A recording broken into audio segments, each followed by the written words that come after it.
morning, everyone. Please take your seats as we are about to start. Good morning to everyone in the room. Please take your seats as we will be starting in 2 minutes. And also, this is a reminder to take your headsets as we will shift between languages.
A very good morning to each and every one of you.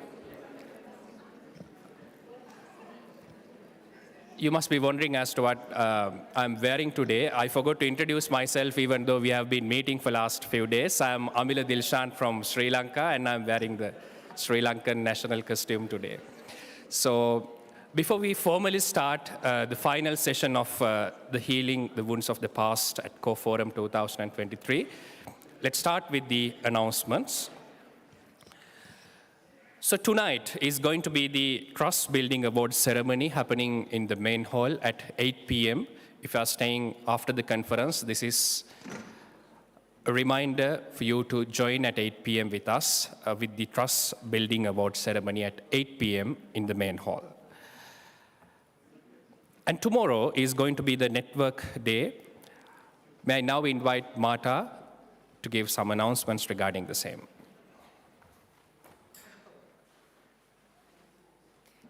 Good morning, everyone. For all those of you who will be in the house, I just wanted to inform you that the day will not be free and relaxing because the network day is absolutely packed with events, and you are all very warmly welcome, even though the day has been meant for the IofC people both in the house and in the world. Many events will be streamlined for everybody to attend.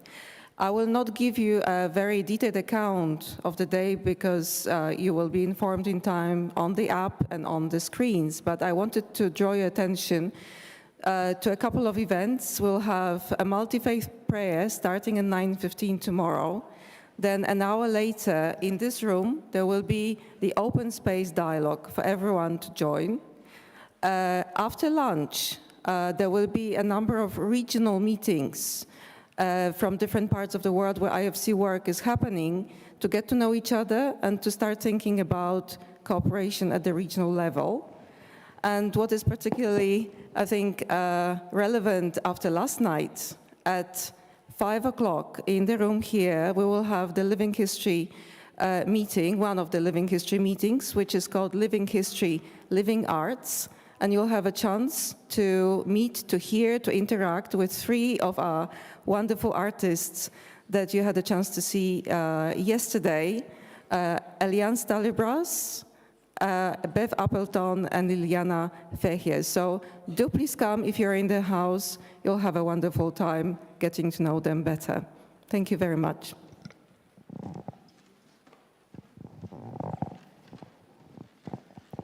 Thank you very much. And there is also a small announcement from the Indonesian team that I just got to know.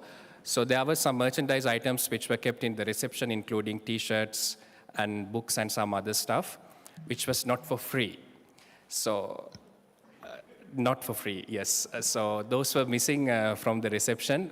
So there's a request from the team that either if you could pay and take it or to return it to the reception. I'm sure nobody stole it or whatever. It's just that we just have to pay for those or to return it to the Indonesian team in the reception.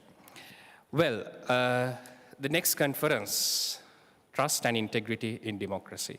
We should certainly hear from the team. May I now invite Mark on stage to talk about TID.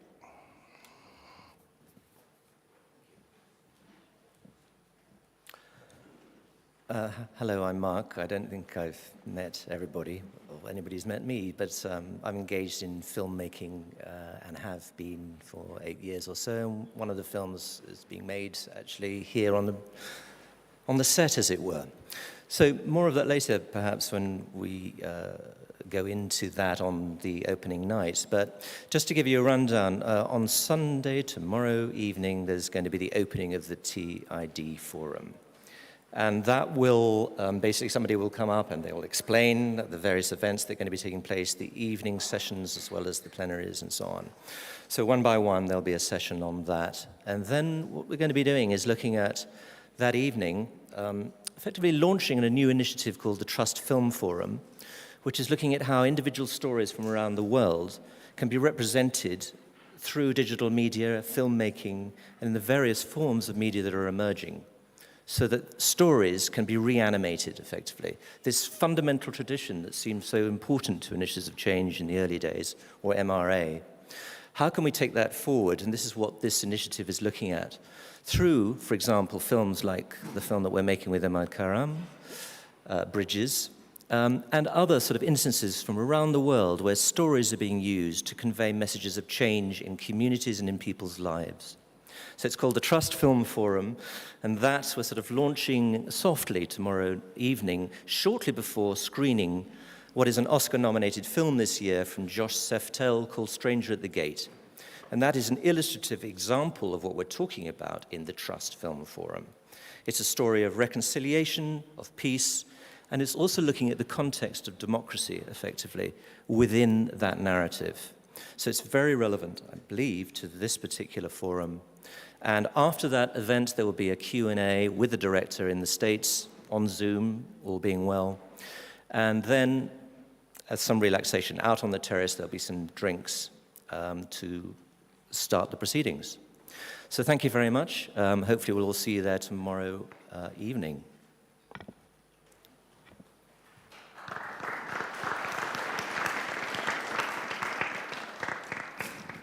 Thank you very much.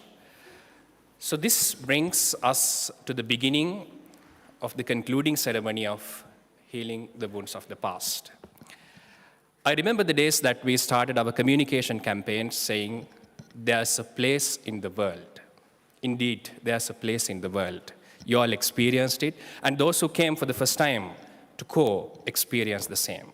We told you there is a place in the world there's a place in the world that inspires healing through art and music. There's a place in the world that inspires trust building through deep listening. You all trusted those and came to Caux this summer. I'm sure it was a wonderful experience at the Healing the Wounds of the Past to listen to stories and also to share your stories. Let me quote Mahatma Gandhi this morning, which is also mentioned by Raj Mohan Gandhi about 11 years back on this very stage. This is what Gandhi said 2 weeks before he was killed. The society is made up of individuals. It is we who make the society. If one man takes the initiative, others will follow. If there is not even one, then there is nothing. I'm sure this room is full of those ones who were inspired and go down the mountain to keep inspiring and motivating your own communities to heal the wounds of the past and to inspire the next generation to build a better world for each and every one of us. It also reminds me of Kofi Annan, who was sitting on this very stage before about a decade ago in the Caux Forum, where he said, particularly about the youth, you are never too young to lead. You are never too young to do what you actually believe in. We keep saying that the future belongs to you. It only belongs to the youth if you take it. The final session is going to be an invitation to the youth across the globe, including each and everybody in the room, to create a better world for tomorrow. May I now invite the dynamic youth from IofC,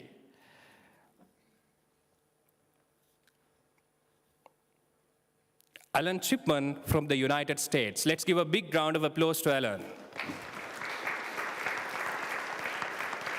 And we have Marain Mokudam from Cameroon. Let's give a big round of applause to our moderators who represent the youth of IofC. The stage is yours.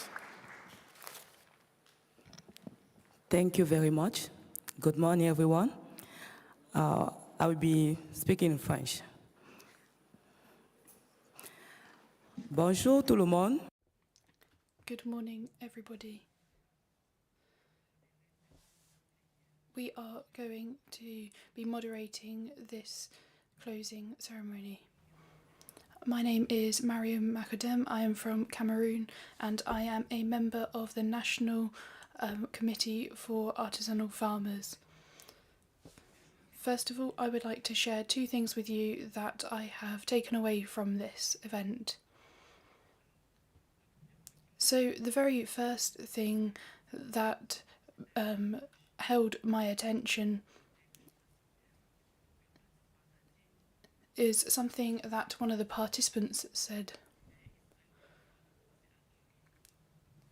Even though we are talking about healing the wounds of the past, it'd be good to heal our own wounds. This reminds me how important it is as artisans within the country to take care of ourselves. So it's very important, in my opinion, to look after ourselves internally so that we can give the best of ourselves. We are more able to help the community when we look after ourselves, when we're talking physically and mentally. The second thing that really spoke to me during this conference was the cooperation.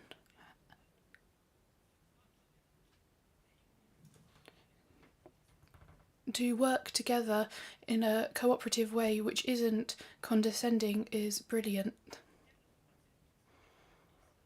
We are all responsible to do something good. We need to show lots of love to each other and show a lot of respect to one another.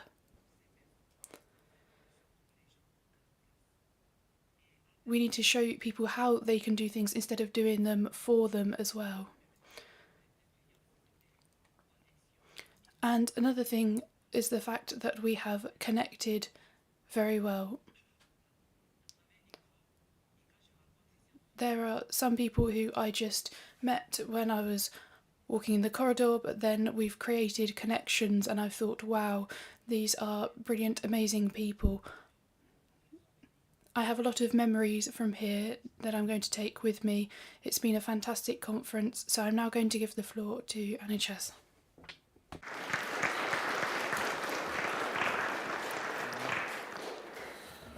Greetings, everyone. My name is Alan Shipman, the Executive Director of IofC USA, and I'm very blessed to be here with you all.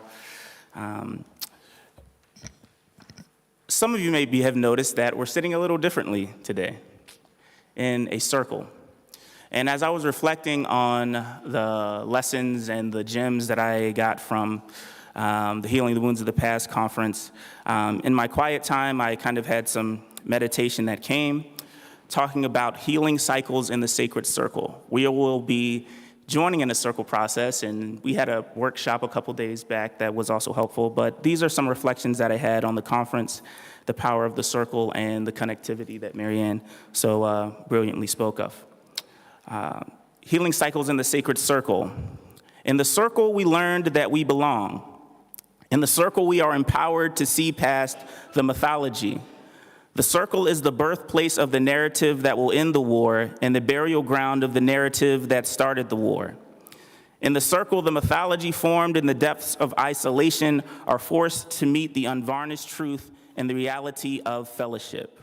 For what is love but an invitation into the light? Love is the invitation, and the circle is the table prepared. Our ancestors in love ushered us into the circle. Some of us pray and worship in a circle. We dance in a circle. On our very planet, we live within a circle. In the sun, all life is sustained, and all are seen through the light of a circle. But empire rooted in narratives of fear lured us into the square.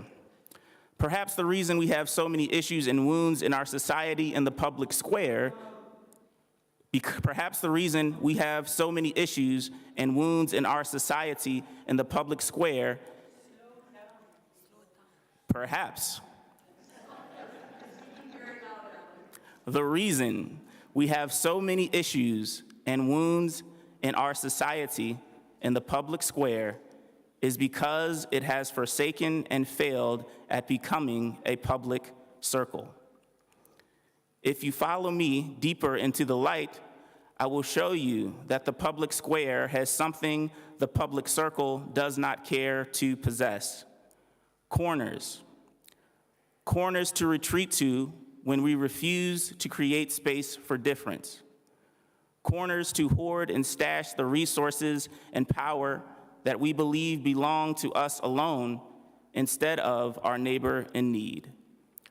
Corners to rally people around a narrative and mythology that tells us that the other corner is less human and somehow less than our corner. Corners to marginalize those whose humanity we find too costly or inconvenient to honor and recognize their connection to our own humanity. Is it not the corners of the public square that wound our society from the past to the present? And if we remain in them, will wound the future as well. To heal the wounds of the past, we must forsake our corners of mythology in the public square and enter into the light and fellowship and truth of the sacred public circle.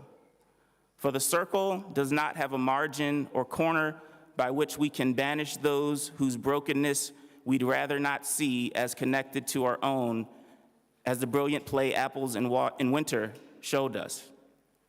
In the circle, all is seen and all are seen. The circle does not have boundaries that define who or who is not my neighbor or family or fellow citizen. The circle does not diminish those within humanity to make others feel superior, as Brother Ali Musaiye shared yesterday. In the circle, no visa is denied, for no visa is required. For who are we to determine whose humanity does not belong? We can see that in the undercurrent of all of our wounding is the truth that broken circles lead to broken societies. We change not in the corner, but in the circle. We must pray and seek healing so that we move from the convenient mythologies of our corners into the beloved community of the circle. The circle is not just the physical formation, but a spiritual formation that is available to us all to collectively form the circle as a societal formation as well. We came to this mountain from our various corners of society, but as we depart, let us descend the mountain as the prophet Moses, returning to the chaos in our world with a new societal order, leaving on the mountain the mythologies of the square and empire, and returning with the glory of one who has seen love face to face with a vision of society that embodies the spirit and belonging of the circle. It is not where two or three are separated, but where two or three are gathered that the great Creator and Spirit of love promises to join us in the beloved community of circle. As we are gathered here in the sacred circle, let us discern together how we are to heal the wounds in the public square. Thank you.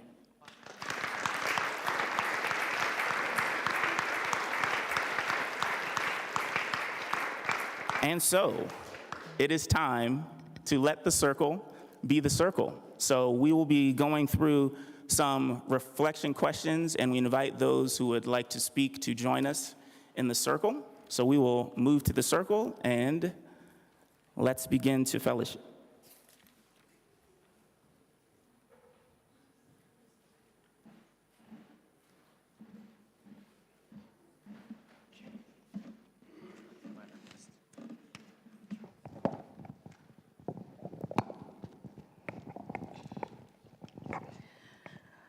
Rebonjour tout le monde.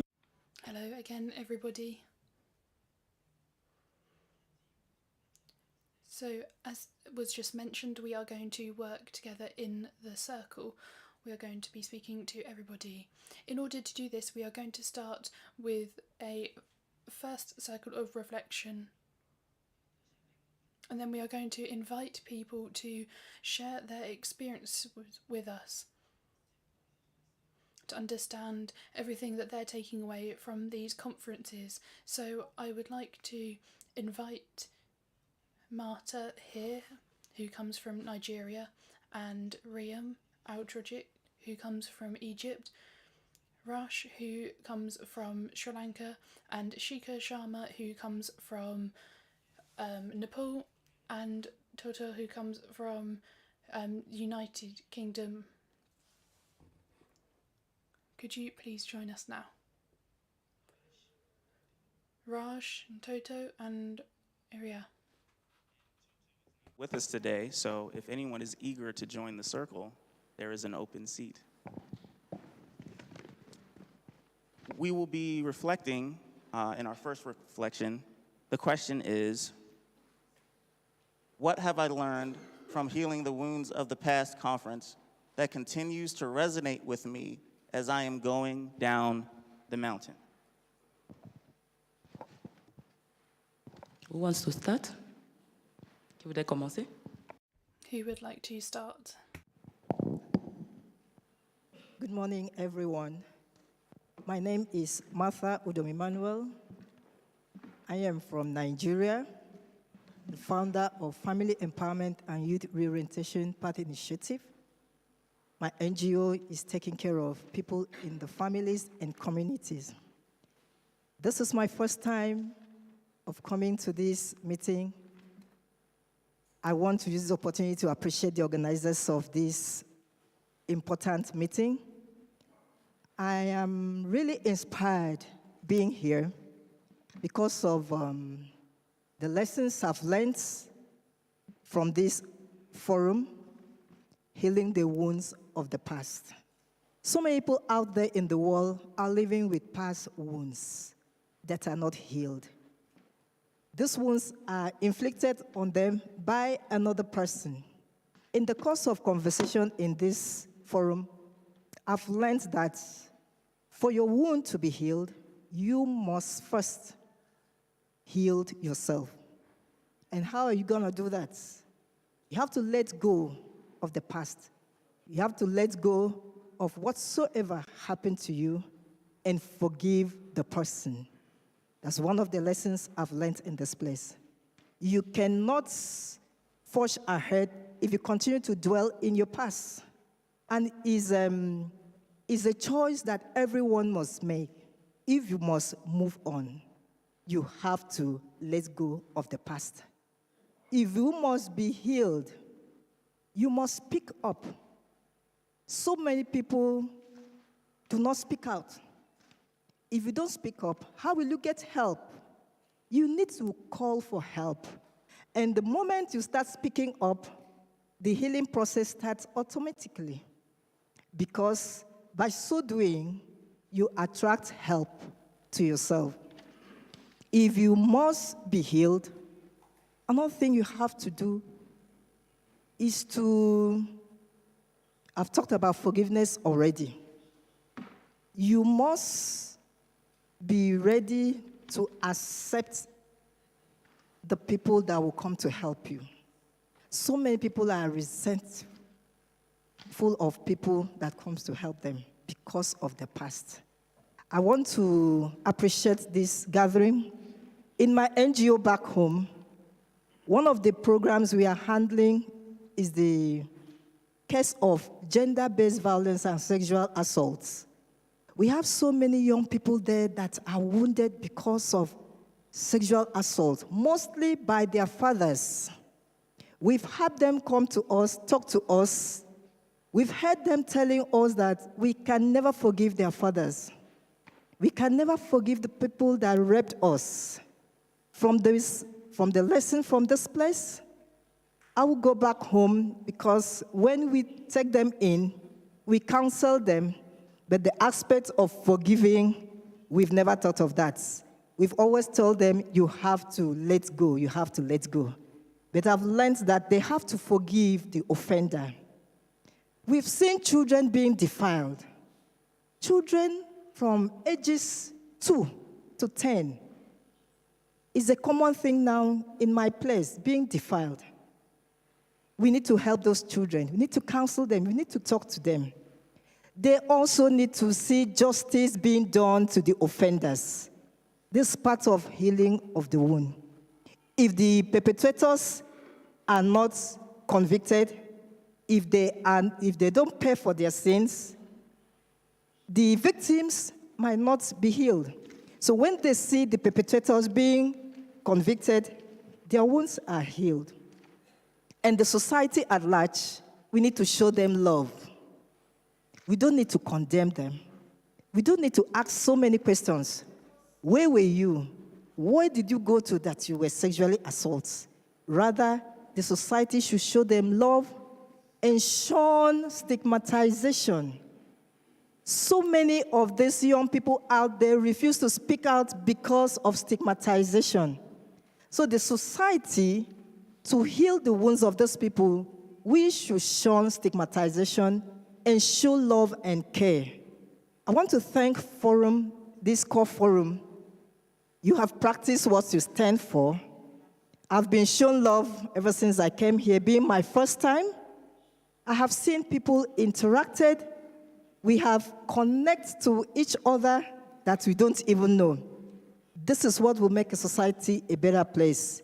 If we continue to show love, irrespective of wherever anybody comes from, we will be able to heal the wound of the past. If we continue to use our opportunity God has given to us, the advantage opportunity to bless people, not to victimize people, there will be healing in the land. If we continue to extend our hands of fellowship to other people, irrespective of their tribe and religion, we will live in peace and the land will be healed. People will be healed. So going down from this mountain, I take this lesson back to my community. We all have to work together in love. We have to be our brothers and sisters' keeper. We have to be there for each other. This is what we are doing back home, and I have learned a lot. I want to thank the forum. We'll continue to work together. Thank you so much.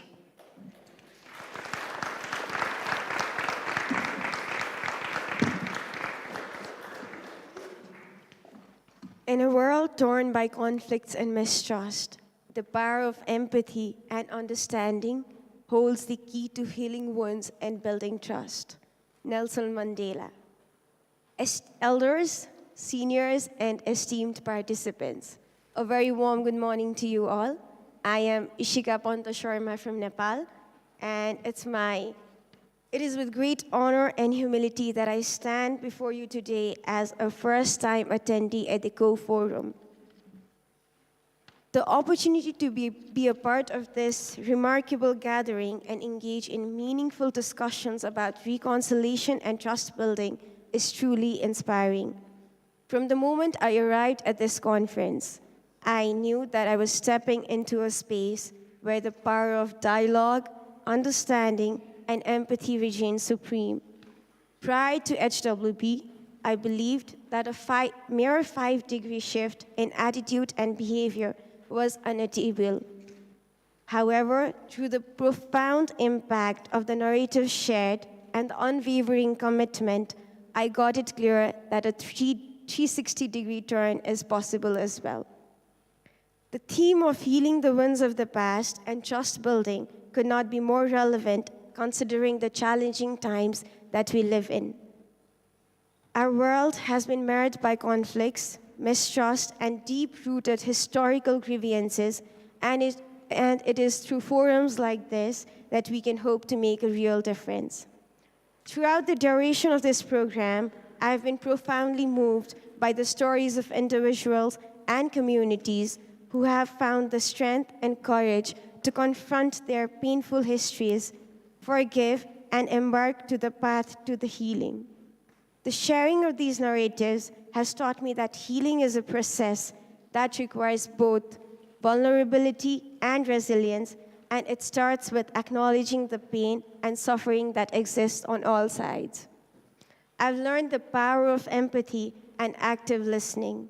By hearing each other's stories with an open heart, recognizing the pain endured, and acknowledging the wrongs of the past, we pave the path for healing to begin.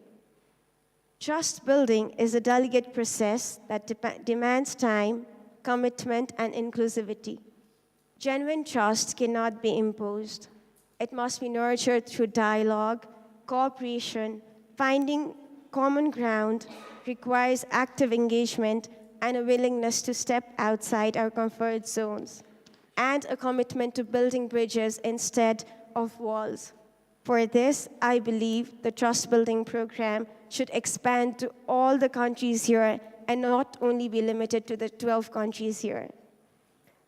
Together, let us become the catalyst for the change, the healers of the wounds, and the architects of trust in a world yearning for peace and understanding. As we move forward, let us carry the torch of healing and trust building, illuminating the path towards a world where the scars of the past serve not as forgotten wounds, but are reminders for the potential to heal and create a more compassionate and united world. Therefore, let us leave this conference with renewed determination to be ambassadors of healing and trust in our communities and beyond. Let us strive to create spaces for dialogues and empathy where wounds of the past can be acknowledged and the seeds of trust can root and flourish. As we conclude this momentous event and reflect on the recent release of 75 stories in the IofC book, I fervently aspire to contribute and be the story to the commemoration of the 100th year with 100 more stories to be shared in 2046. Lastly, I'd like to thank each and every one of you for giving us space for this transformative experience. Thank you.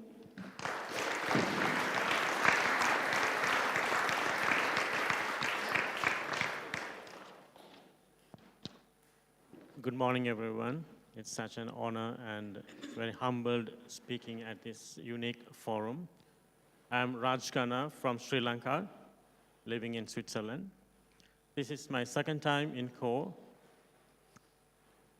As before, it never failed to inspire me, provoke my thoughts positively, and give me insights. How can I, as a nation of people, positively impact globally and also where I live? In Caux, I get connected, befriended, engaged with people across nations and cultures. I'm more engaged with people. I have realized the unique and in-depth nature of each individual. It reminds me the great poet Rumi, who says, "You are not a drop in the ocean. You are the entire ocean in a drop." For me, it's not just a philosophical contemplation or an idealistic statement, because I've seen this in Caux. I've directly witnessed this in Caux. It has vastly contributed to my knowledge, I'm sure, to all our knowledge of commonness of human nature and human behavior, and it would resonate continuously in my life. And I will continue to reflect upon this fact to advance and promote a global cultural understanding across the globe while I'm today going down this mountain. Thank you.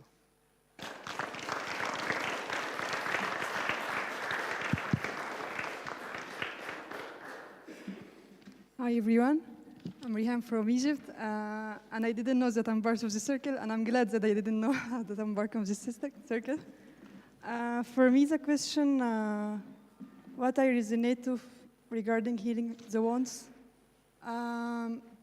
it will come back to the narrative, revisiting the old narrative, honoring the old narrative, understanding the old narrative is the thing that I'm learning more and more. I thought that it's something theoretical, but literally part of weaving the new narrative is deeply understanding the old narrative. I'm resonating to the concept of a change making, but creating my own definition that I'm not a change maker. I'm element of a circle of, or a medium of a change. And to be an active element, it means for me that myself, I have my own journey of understanding my old narrative and understanding my old wounds, and it will be kind of mirroring and to work in a medium where there is disturbance. Sometimes I need to be a mirror for them, and being a clear mirror means me, myself, going in my own journey of understanding myself. And creating the new narrative means creating a healthy medium for the new narrative to work. And it means understanding all the dynamics that created the painful narrative and not repeating all the dynamics in terms of power, in terms of domination, in terms of resources availability. And again, it's not me creating the new narrative, it's the community, and it will be created in their own way, in their own rhythm, in their own definition of things.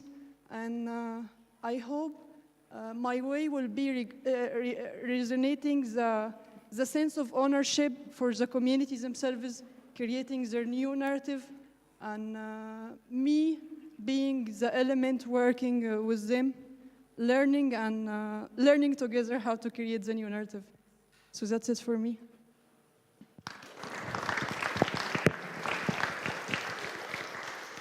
Merci beaucoup. Thank you very much. Have we got a fifth volunteer to complete our circle who would like to share their experiences with us? Yep, over to you.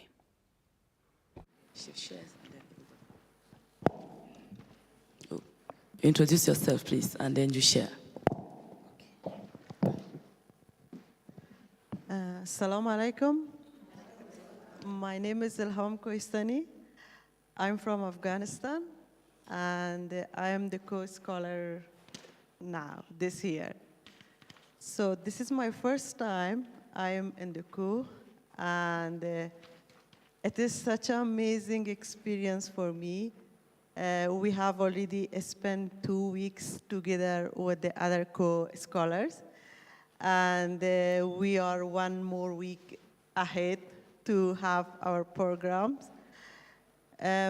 For me, the healing from past at the exact moment was a bit difficult because I left Afghanistan last year after the Taliban took over Afghanistan for the second time in August 2021. And I was in Afghanistan in my whole life, and this is the first time that I leave Afghanistan, and I am away for a long time from my country and my people. Still, I wasn't able to overcome from the situation and from the trauma that we experienced in our country. I feel this was a very precious moment for me coming here and share my story and talk with different individuals. This co-forum was so amazing for me because I was able to connect with many people during different time, and I was able to make friends here. And I learned that we are so many here that are coming from different kind of conflicts, and we all around the world are struggling in different levels to just come up from the past one and past pain and past trauma that we experienced. It is really, I would say thank you to the organizers, and thank you that they gave us the time to come here to share our experience, to share our bonds, and sometimes just to reflect our own story and be with our own selves. I really love the way you speak about sharing the love about being kind, and I would say acceptance at this moment that we are with the different kind of conflict around the world. So just share the love, share the care, and be with each other. And we need each other's supports. And me as a young generation, I hope for a better future, so that at least we will be able to transfer for the next generation some moments that they will proud of us, and we will proud of our past generation. Thank you. Merci beaucoup. Thank you very much. Thank you to our speakers. For the circles as well, when you have shared, you can return to your seat so we can make space for more voices who would like to share and reflect on the question. Thank you, everyone. Thank you, everyone. Could we give a round of applause for our friends who have shared with us?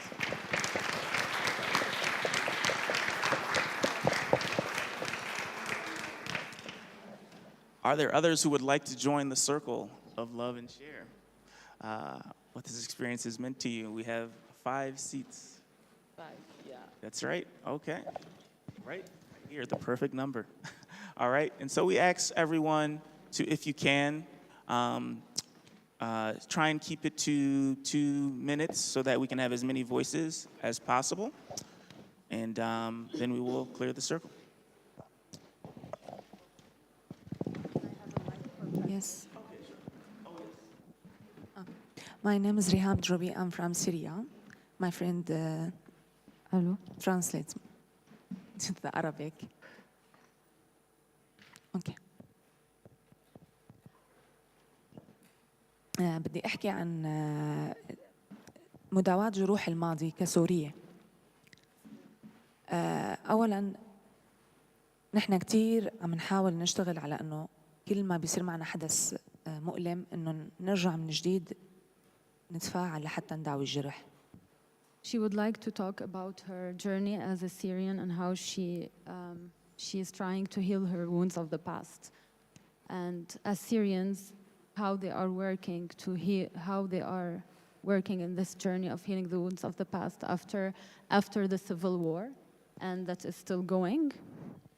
بيرجع حدث جديد مؤلم بيرجع بيفتح الجرح الماضي.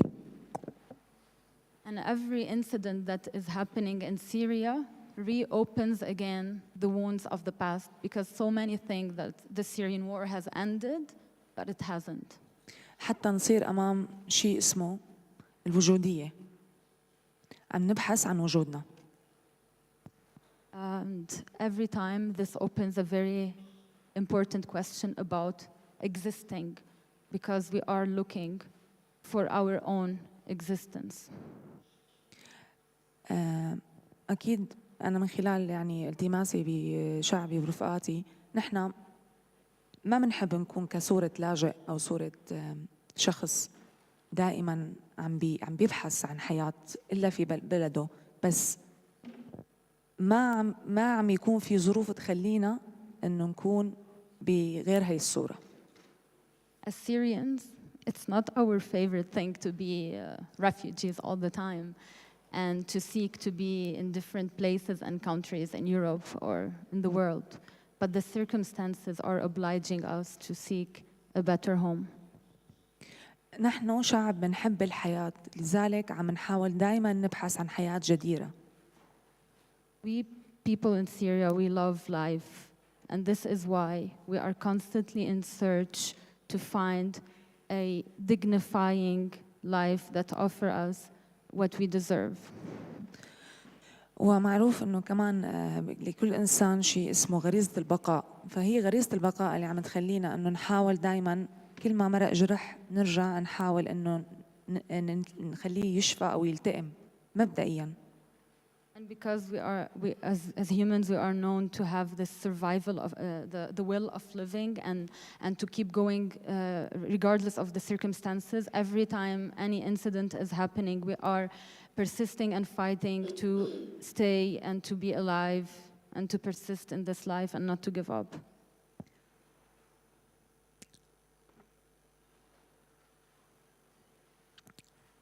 نحن بس عم نطلب السلام. We are only looking for peace. وأعتقد أنه نحتاج أن نعيش السلام في بلد شعب يحب الحياة جدا. وأنا من هون من أرض السلام بقول لكم شكرا جزيلا لكل يعني مجرد وجودي هون بعتبر أنه هو كتير إنجاز قوي، وأنا هذا الشيء مقدرته بكتير محبة.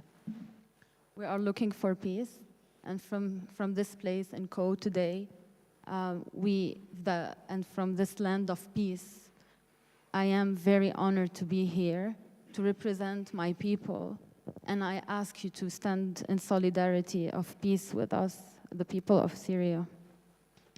رح أعود لبلدي وحاملة معي خطوات التغيير اللي حتبلش مني من نفسي من ذاتي من مطرح الخبرة اللي عشتها معكم. I will leave home to Syria. I will not break the rules or break any papers to stay here. I will go back home to seek change within myself and then to reflect the change that I learned from each and every one of you in this conference in my country.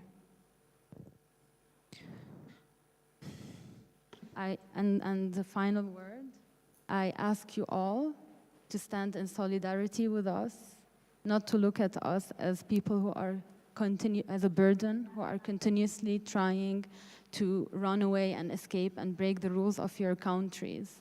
We are not. We are looking for existence. Help us to find the peace that we are looking for in our countries. Lobby the international community, and we will promise you that we will stay home because we are happy in our homes, but we need your help and your voices.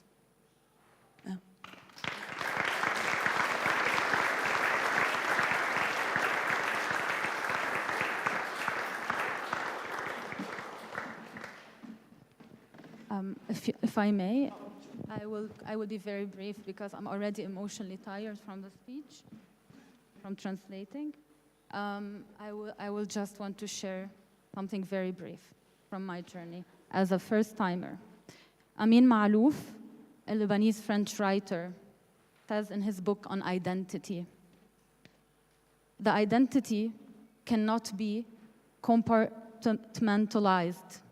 It cannot be split in halves or thirds, nor have any clearly defined set of boundaries. I do not have several identities. I only have one, made of all the elements that have shaped its unique proportions. My journey of change and reconciliation have started 8 years ago in Lebanon when I started looking into the Lebanese civil war and learn more about it and about the story of my father who was an ex-fighter, and to meet the other in Lebanon who is different from my own narrative, but turned out not to be so different. And from then on, I have met so many amazing people inside of Lebanon, from outside of Lebanon, from different religions, and I went to other countries and I met for the first time other people from color, and it was an amazing journey that I'm so proud of. Today, I finished my journey and my conference in Caux, and this summarizes the 8 years of my journey, because today, again, I live not only as a Lebanese, I live as a Sri Lankan, and I'm naming those nationalities because I'm naming the people who mostly marked my journey in Caux, and with all due respect to everyone, I love you all. I live as a Sri Lankan, as a Nepali, I live as a Sudani, and I am very happy and proud to be here. Thank you all for marking our journey. And I live as an Indian, and as a Ukrainian, and of course, a Nigerian. Thank you all, and of course, we don't want anyone to be sad, right? And my final word would be, we are change makers, right? And we are here to be that change in the world. But to make it to a further forward step, I ask Caux and the organizers and the regional and international and everyone support us in advocacy, support us in campaigning, in lobbying, support us so when we go back home, and back home is not utopia, let's how to raise our voice and fight in laws and policies and everything that can really mark the real change. Thank you.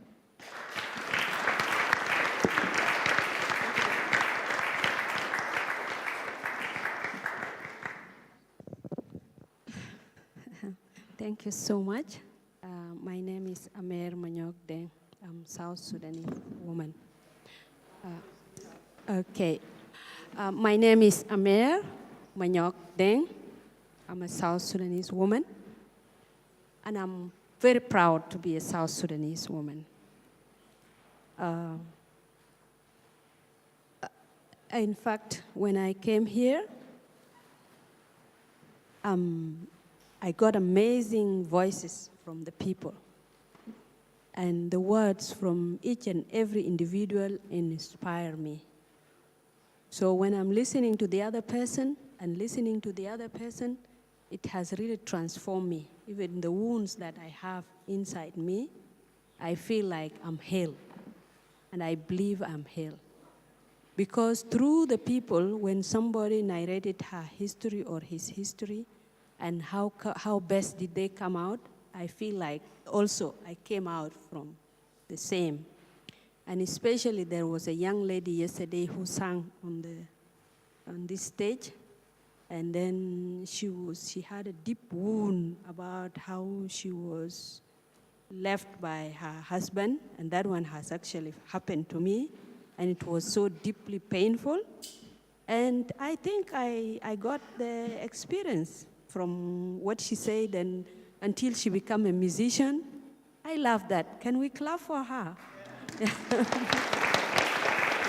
Because that is actually one of the biggest challenges that is affecting the women across the world, and especially in South Sudan, whereby as we speak, our country has been bleeding for years, and the people who always passed away very fast are our sons, our brothers, our husbands, and our fathers. So you can get the number of women is more than the number of men.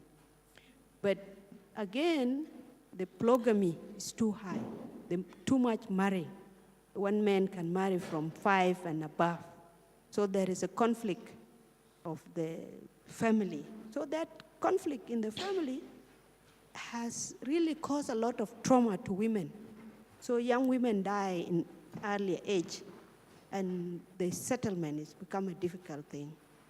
So that one, healing the wound of the past, if we started that initiative, and I think I am blessed. I have a hall. I have a business in Juba, and I have a hall.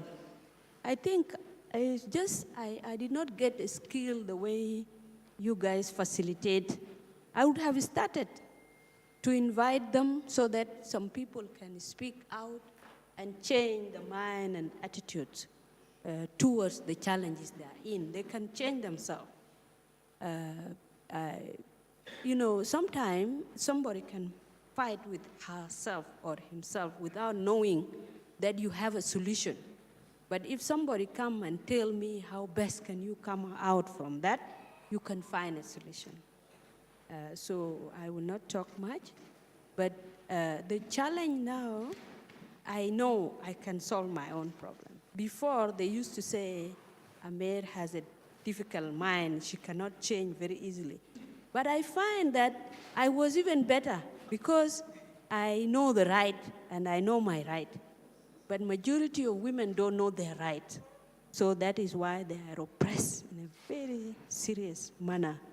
So to advocate for a person and create awareness for them to know their right is very important. Yeah, so I have many people who are suffering more than I. In the refugee camp, in the IDP camp, in the whole country, suffering is too much. Children on the street, we need to help them, but there is no way to help them to come out. And the heart of the people that are already have the mind of any time they can fight. So those are the issues that when I came here, I found how important it is to be with your neighbor. And the Bible said, love your neighbor like yourself. They need to be taught. Maybe the church is not enough, the mosque is not enough, the other spiritual leaders is not enough, but also it needs us also to come in so that we can teach them how best they can come out. When I came out from my house, it was my own problem in the house. But when I came out, I found the bigger problem than what I have. So we need to help people. And I beg anybody who is a volunteer, or who God has given him or her own ability to mobilize. Please, I invite you, join us in South Sudan and help us so that we can come out from that stress that we are in. I know we can make it. Thank you so much. That's the only thing.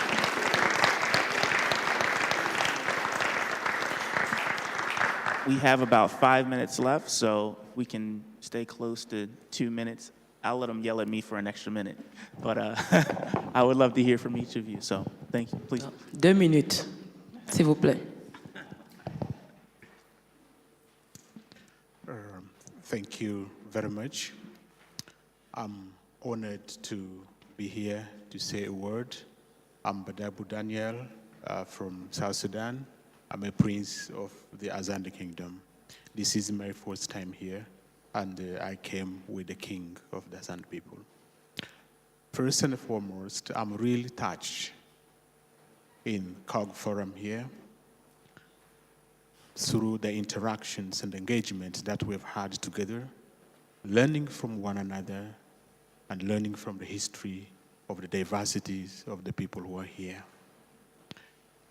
Because of time, I'm going down this mountain, seeing it exactly like what is written in the Bible.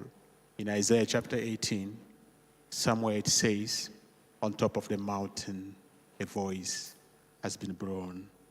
And I'm seeing this as the voice of change, the voice of transformation, to build justice, to build peace, to build a sustainable world is the network that I've engaged with here. And before I end the microphone to my colleagues here, something happened in South Sudan in 2012 where 200 members of the Initiative for Change devoted their time to go to South Sudan to engage in the peace process conference there.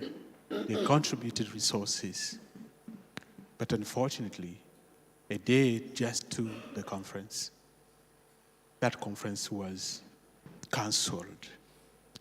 And I can't imagine the pain, the wound, the trauma this created in the hearts of the people who devoted themselves as volunteers to support a new country, and they were disappointed by my leaders.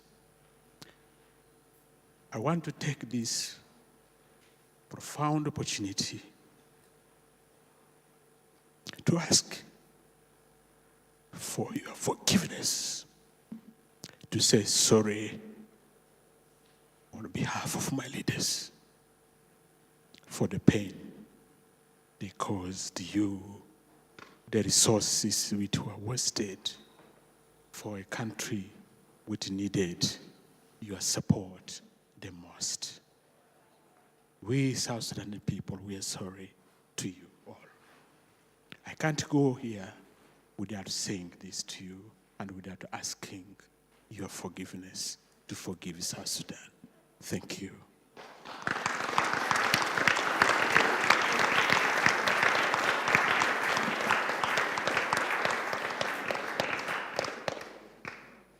Merci de m'accorder cette occasion.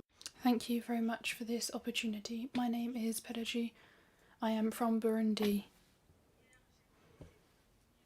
Yesterday, for the very first time, I came here, and I am very satisfied. I am over the moon.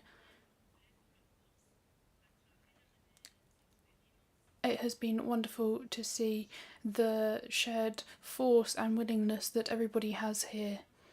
I work with a project which tries to heal wounds. It's directed by Madame Davrosky, who is here with me today.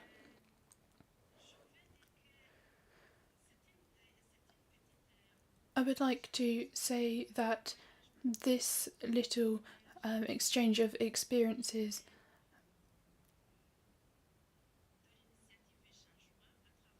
it's great. There is a tool that we use on the field which is called the Peace Circle. This is a tool that has shown a lot of results and that has really changed a lot of things within our community.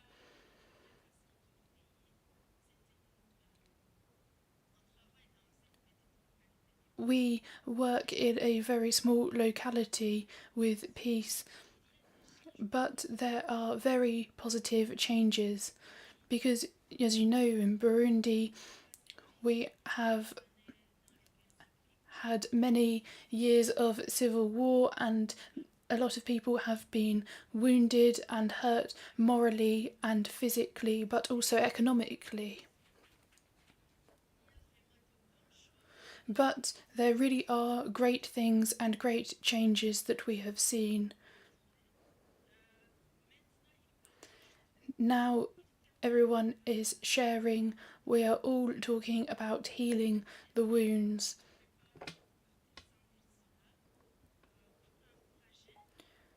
I will go on from here to try and encourage everybody also here, and I would like to thank them, and I would like to thank the artisan women of the country who have done so much for peace and development. And finally, to finish, yesterday I said that I want to make a lot more effort. When I go back to my country, Burundi, I am going to work even harder to try and facilitate and help our community, which has been hurt and wounded by everything that has gone on. Here there is a true force between us, and I want to transmit that when I go back. There have been so many good experiences here, and I could not leave here without thanking you and thanking those who have organised this wonderful conference. Thank you very much.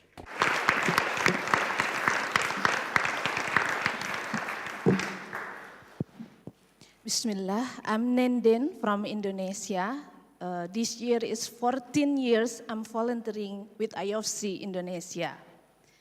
We did a lot of program with others, with interfaith, with family. Sometimes we work the good things to feel good to ourselves, to myself. But I think change starts with me.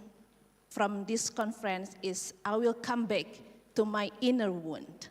That 14 years work in IofC is also my journey for healing to my past.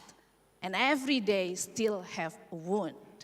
So I think I will come back to work my healing to my own wound for my past, then I can have energy to share the good things. As a healer, as a change maker, we need to come back to ourselves and be balanced with our life and come back with the answer. Thank you.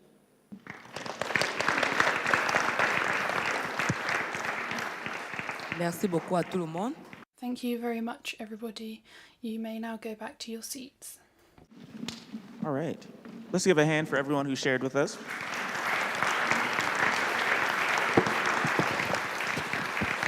All right.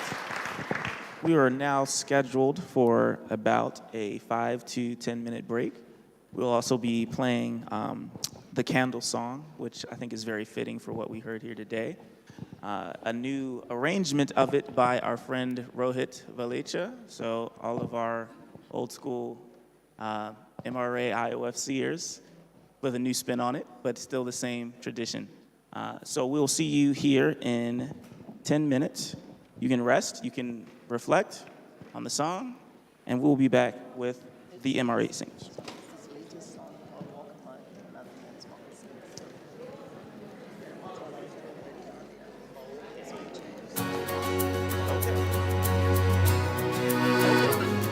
Okay. We'll be premiering a new version of Walk Loud. When you look out on the world, see the people young and old who trouble your soul. With one window to look through, all you see is the same old view. Their faults always show. And you think from afar, what a headache they are right through. But just open your eyes, 'cause the difference may lie with you.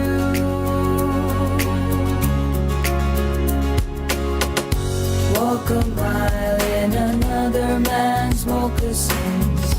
Walk a while in another man's shoes. Before you leave him condemned forever, put on his boots, there's nothing to lose.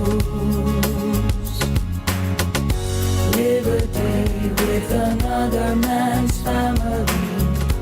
Live a day by another man's side. Years of hurt can end and a foe become a friend, as you find that he's just the same as you inside.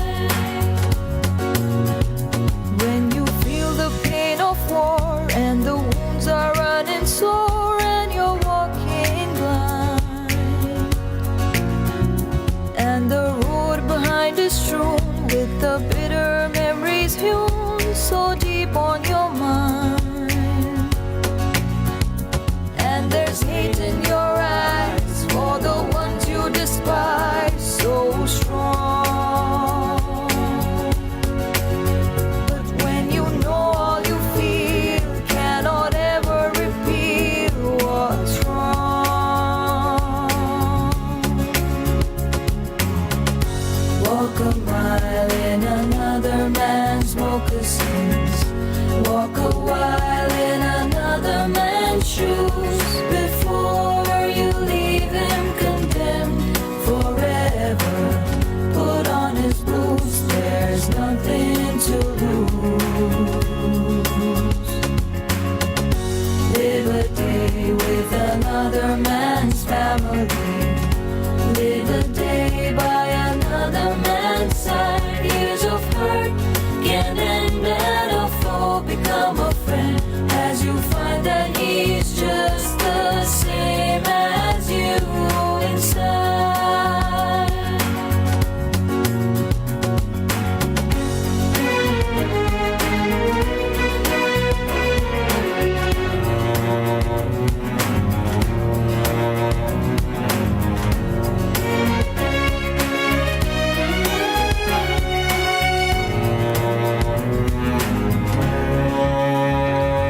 How easy to look wise through those always knowing guys, so strong and so sure.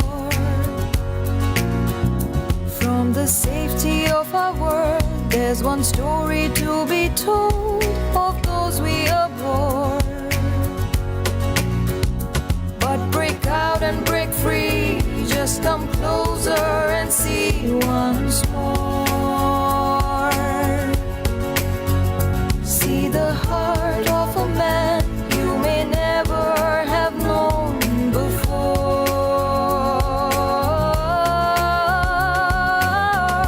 Walk a mile in another man's moccasins. Walk a while in another man's shoes. Before you leave him condemned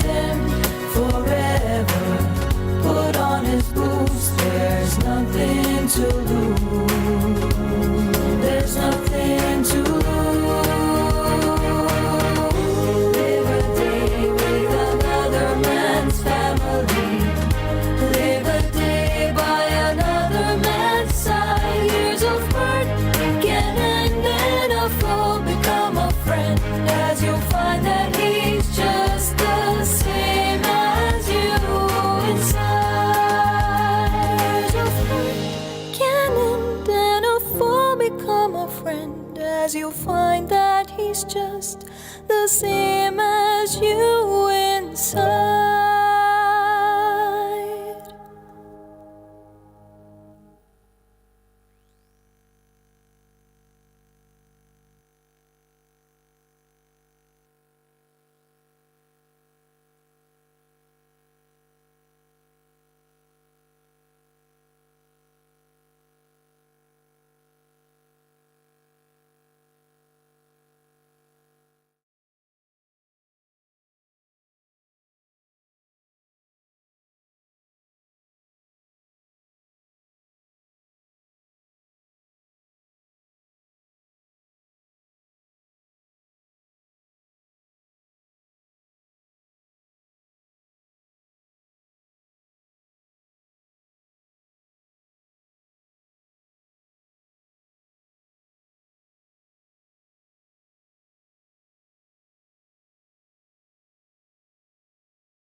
Can we please start our session with our song? Is everybody there? It's fine? Is it okay for you? 1, 2, okay.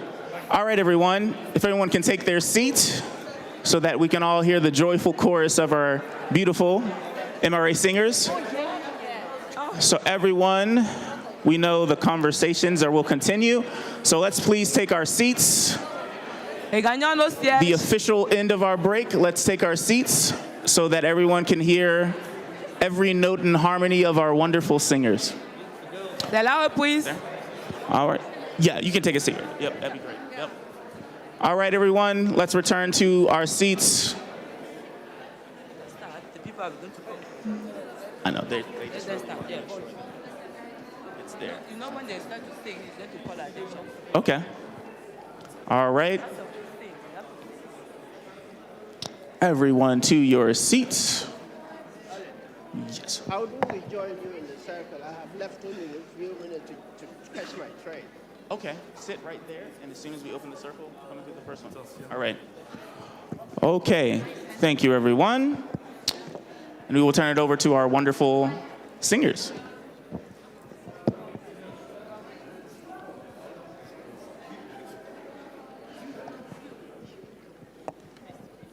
Hello, hello. Is it on? It's not on. Is it on? Is it on? Is it on? Welcome, everyone. Waiting for everyone to take their seats.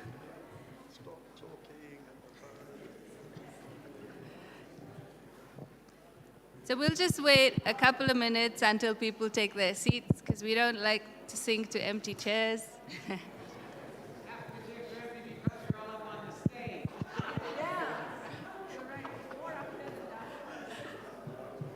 So this song, and as usual, you're welcome to join us if you know it. And hey, you're welcome to join us once you get the hang of it. It's called Go, Go with an Answer, written by Kathleen Johnson. The words, because first I want to say thank you actually to everyone here who's joined in.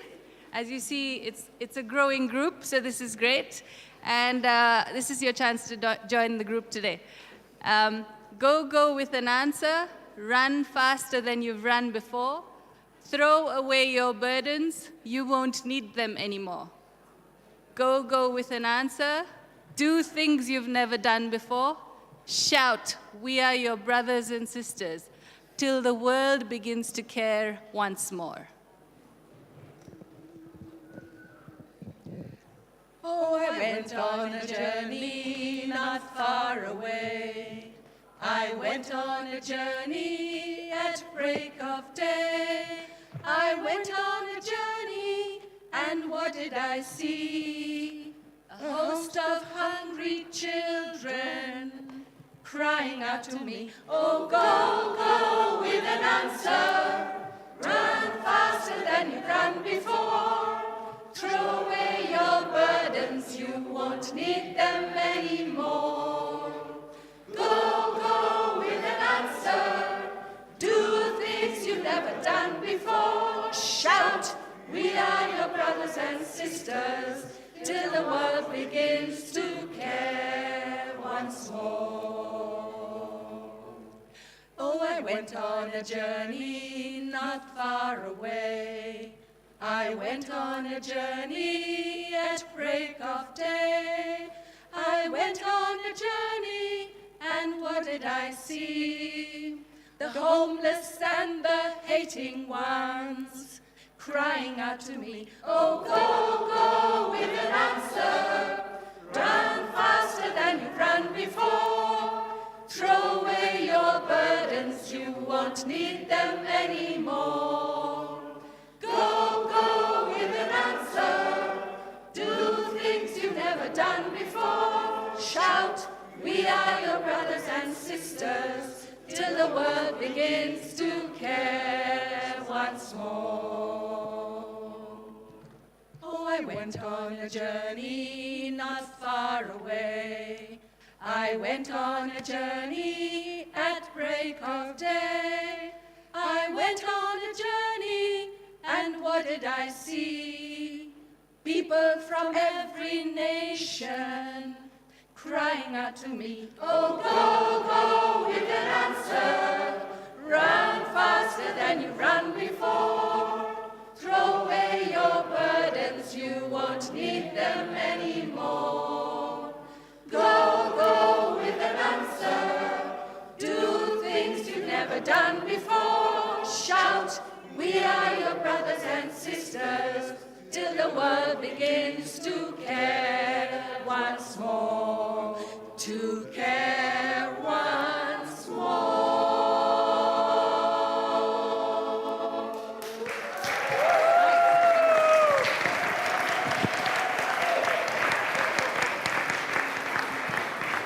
Merci. Thank you. Okay, let's give it another hand for our singers. Indeed. Merci beaucoup. So we've had a very great experience over the break about the connectivity of the circle and listening to the inner voice.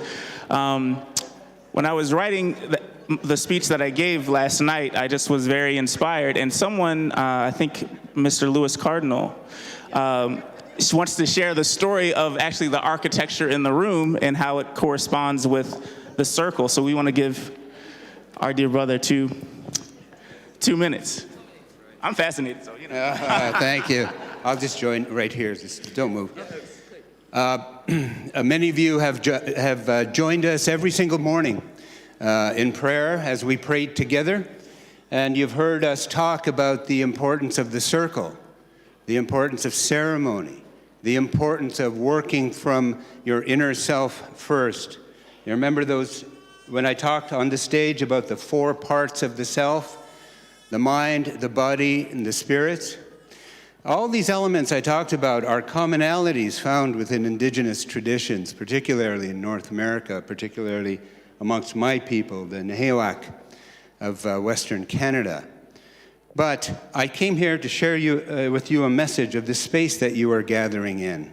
And besides, it's really nice to see. We already formed another circle, like I said this morning. So we're sitting here as family and relatives. And I want to leave behind another interpretation of what this room means. In this space alone, that indigenous worldview expresses itself. When I talked about the 4 parts and the 4 elements, if you look at the chandelier, you see these little circles with those red diamonds in there. And it's broken into 4 parts. That's to remind you to do the work of your mind, body, spirit, and emotion. And when we come together as human beings, the chandelier's greater circle pulls us all together. And its light then radiates out into the universe.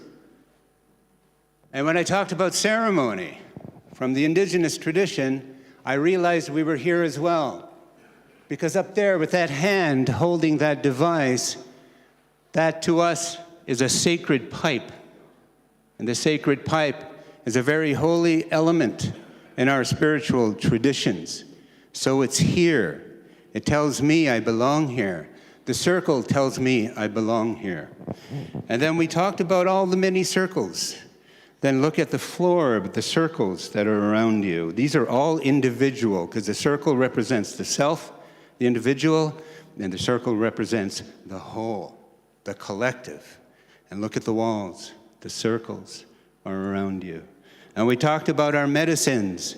Our brothers from Australia would every day put their leaves on the fire. And if you look, what circles the room are all those leaves and all those medicines that we use to heal. So this is a place of healing. This is a sacred circle in the room itself. And Dr. Pillay, President Pillay, talked about the 4 pillars of IofC. So this is our space. This is your space. And it all comes together here. So thank you. All right.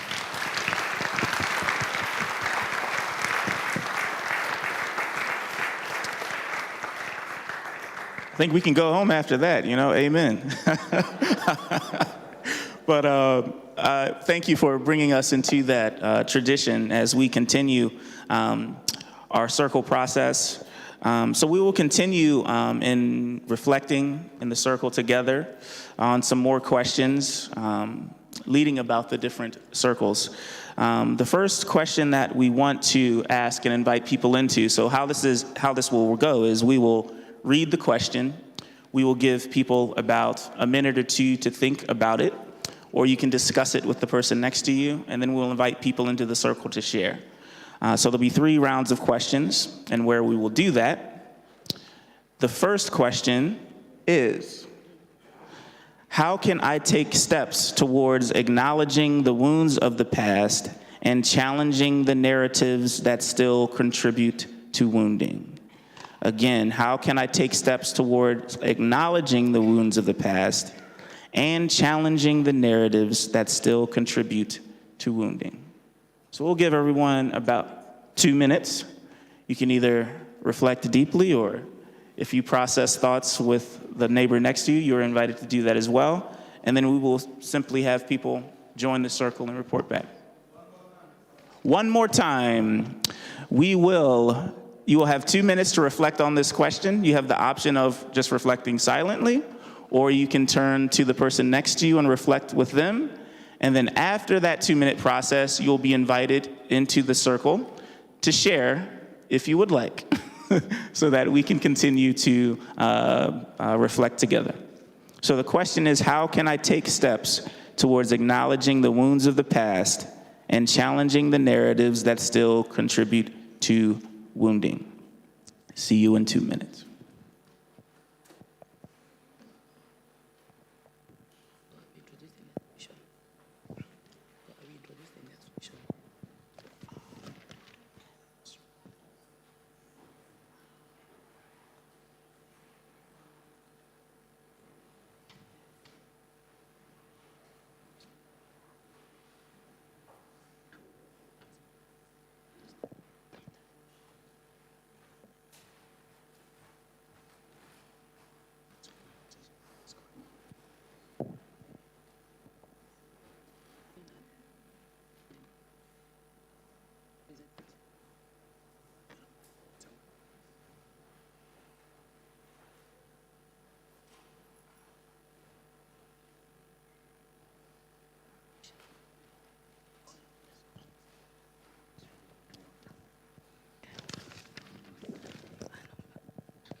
All right, my friends, it has been 2 minutes. If you want to continue the conversation, you have a great opportunity to do so here. So would anyone like to join the inner circle to discuss what we reflected on? I see a hand here, see a hand here. Okay. The circle is expanding, I suppose. Okay, so maybe 2 minutes, and we will have to be a little tight just so that we can have more voices to come. So as we reflect on this, let's think about how can I take steps towards acknowledging the wounds of the past and challenging the narratives that will contribute to wounding. So I will play timekeeper. 2 minutes, and let's pass the mic, my friends. Thank you very much, Alan. My name's Andrew Kwong, live in UK, originally from South Sudan. The question is not an easy question, because all along in this conference, I've been trying to ask that while we are healing the wounds of the past, are we aware that the creators of the wounds are continuing creating more wounds? And it goes to your questions. Let me tell you, how can we deal to reduce more wounds in the future? Peace. Peace is an answer. But how do we approach to peace? Because peace always have been used by the destroyers themselves for a different purpose. I come from South Sudan, which was Sudan, the largest country in Africa. It has split up into two, South Sudan and the Sudan. The lovely country you ever like. There are a lot of things, as you might heard or you might have read. But Sudan now have reduced, maybe the minute country in the region. The problems of that have not stopped. There's a problem in the Sudan right now, as you see in the media. There's a problem is still continuing in South Sudan, as you might have heard. The reason is that when people talk of peace, which can reduce as these questions of how do we deal with all these problems in the future, simply because people will talk and talk peace, sign peace, witnessed by international communities, but it's just a ploy, a game. You have heard leaders of South Sudan have visited the Pope in Rome and kissed their feet. When they went back, the killing continued. Again, the Pope had set up a team led by himself, the Pope, the Secretary General of Presbyterian Church of Scotland, as well as the Archbishop of Canterbury of Britain. This has not made an impact.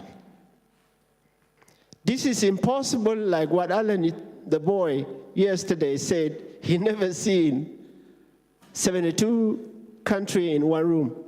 I never seen in the Sudanese who had trouble for 70 years can never respect the top religious people in the world. What do we do with that? I came to the point that the world has been weakened by some few people, and to reduce the future, I have hope that we will reduce the wound in the future, but it is very difficult. Thank you very much. Thank you for respecting the 2 minutes, please. 2 minutes. Thank you. Hi, good morning. I'm Tess Panizales, and I'm one of the nurses that is present in this conference with my other colleagues from the Nightingale Initiative on Global Health. One of my colleagues here is Lynn. I'm originally from the Philippines, and I've been in the United States for the past 30 years. That's more than half of my life, so don't count my age. For that matter, yes, it is indeed true that this is a big question. When I look back on what I wanted to share based on the first question, then I'm challenged to, like, what is this exactly that I want to share with you all? I have worked as a Red Cross worker. That was my first career in nursing. I have worked in, in areas where we have the communist rebels at that time of the Marcos regime. So I'm a Marcos regime baby, I should say. Living that living without a voice. So in that case, I found out that after a couple of volunteer works that I have done internationally when I was already given that opportunity, I found myself to be more of a global nurse, a global citizen. So I don't hold myself anymore as a citizen of my own country, my Philippines, and a citizen of the United States. So in that matter, I want to respond to that in the context of a poem. It hurts to see the suffering, our own patients, our own community, our world. To be a witness where care cannot be reached, where care cannot be given, where care is a high price to pay, even in my own country. To hold hands when life slips, when a newborn drifts, when honor and values are robbed, when our own identity is such that is left unknown. The humanness of being a nurse is more than what is visible or what you see in the hospital or in the community.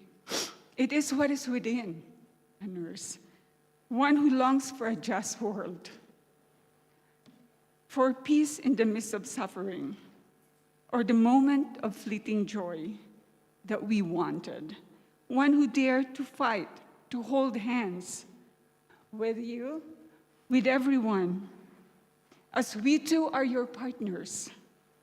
We too is part of the circle. We too are healers in building a better world. Thanks.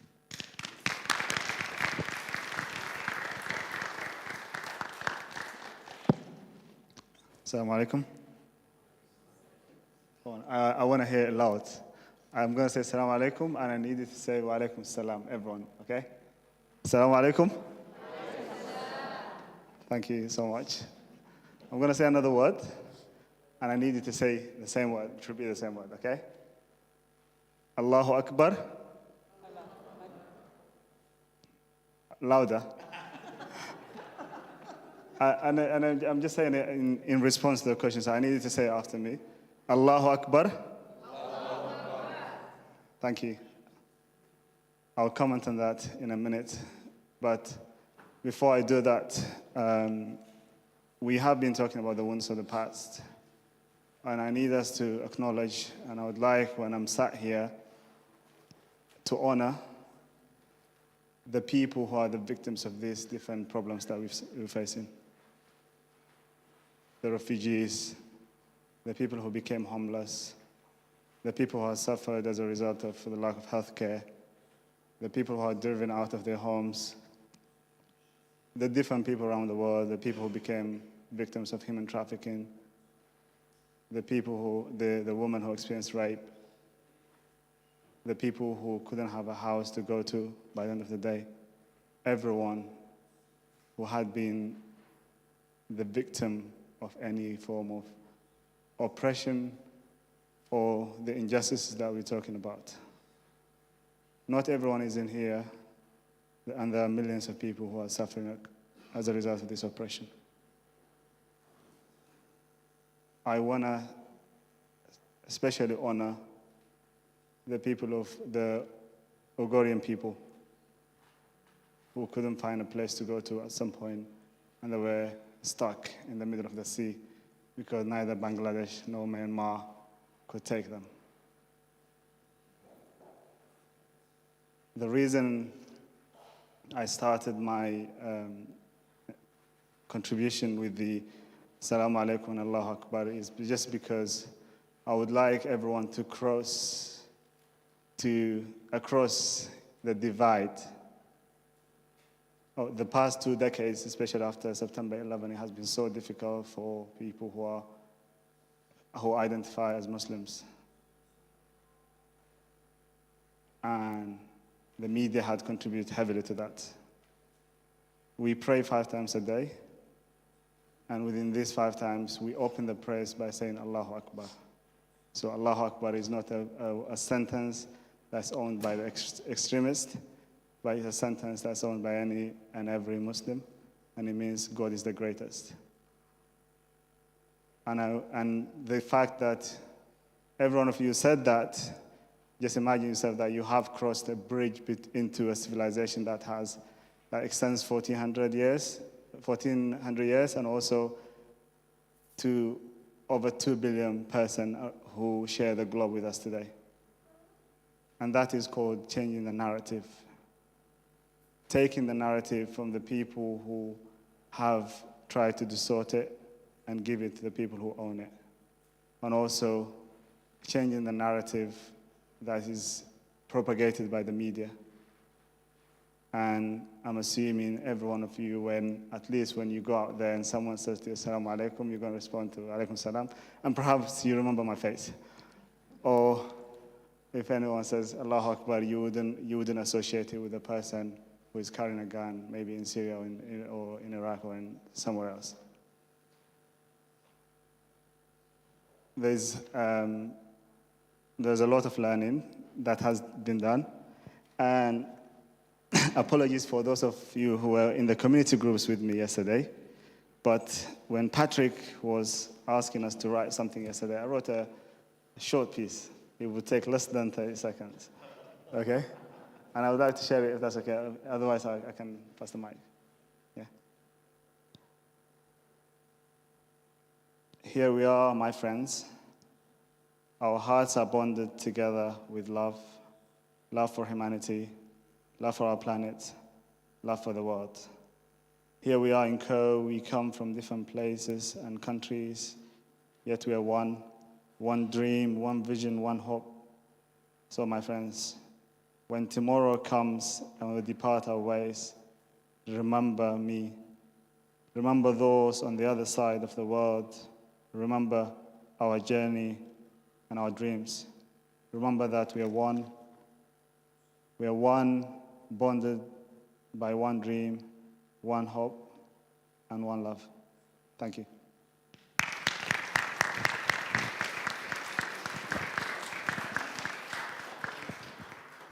Namaste, everyone.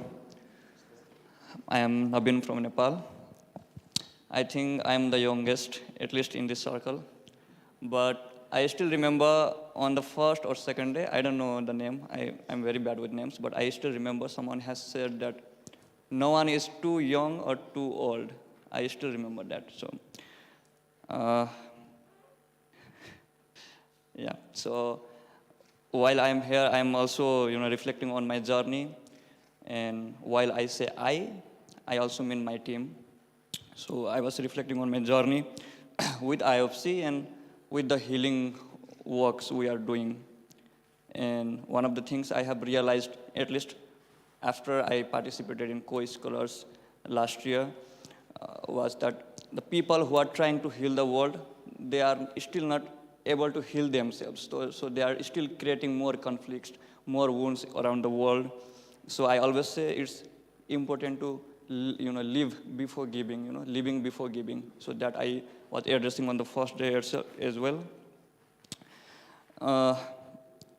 And that is one of the reasons. And also from the journey and from my reflections, what I realized is few people are using the people's wounds to create more conflicts for their personal growth, personal benefits. I think that is all around the world, including Nepal. So people are more divided than past, and most of the times they are not reflecting and not realizing that they have wounds and someone is using that wounds for their benefit. And I really feel sad, when I say my people, I mean the people around the world, not only Nepal. And Meena Didi was also mentioning yesterday that I also feel the same, that people who are here, we are among the 1% of privileged people. So it's our responsibility to care and to take this for rest 99 unprivileged or who couldn't be here. And we have been doing work for the last few years to bridge the gap and heal the wounds between communities in Nepal, and that has been quite a journey in very short time, and we experienced a lot in very few years, And for this year, we are taking on another challenge, and the question also mentioned challenging the narratives. So people are using the narratives to create conflicts. So we are challenging that narrative. So we are trying to bring the people who are so divided with the political agendas, with the religion, which were initially started to united people, but these have been used to divide people right now. So we are trying to bridge, especially from South Asia. I don't know. From Pakistan, India, Bangladesh, Sri Lanka, and few other countries, we are trying to bring them together in Nepal. I'm really sure that we are gonna be challenged by the old narratives. It's very tough, it's gonna be very tough, but we are hopeful that, we will able to, make some contribution for the healing work, because most of us are going through the inner journey and one healing process. So I'm sure once we have healed ourselves, we are ready to heal others. And while going around this place, one song was constantly going on my mind, and which was also a kind of a reminder for me. I was remembering Michael Jackson, his song, "Heal the world, make it a better place for you, for me, and the entire universe." So that was constantly going on my mind, and it's also a reminder for me. So it's more than what I can give. I'm also thinking what I'm able to, and whether I'm ready for that or not, and I'm trying to do best from my part. Thank you so much, and I would also like to invite all of you for your support for the work we are taking on and for the challenge we are taking. So it's gonna be in this October, South Asia Conference, and I would also like to request all of your support and contributions. Thank you so much.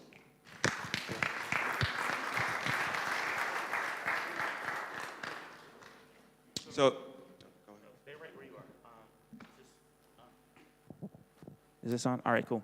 So for the sake of time, I want you all to stay in the circle who haven't shared yet.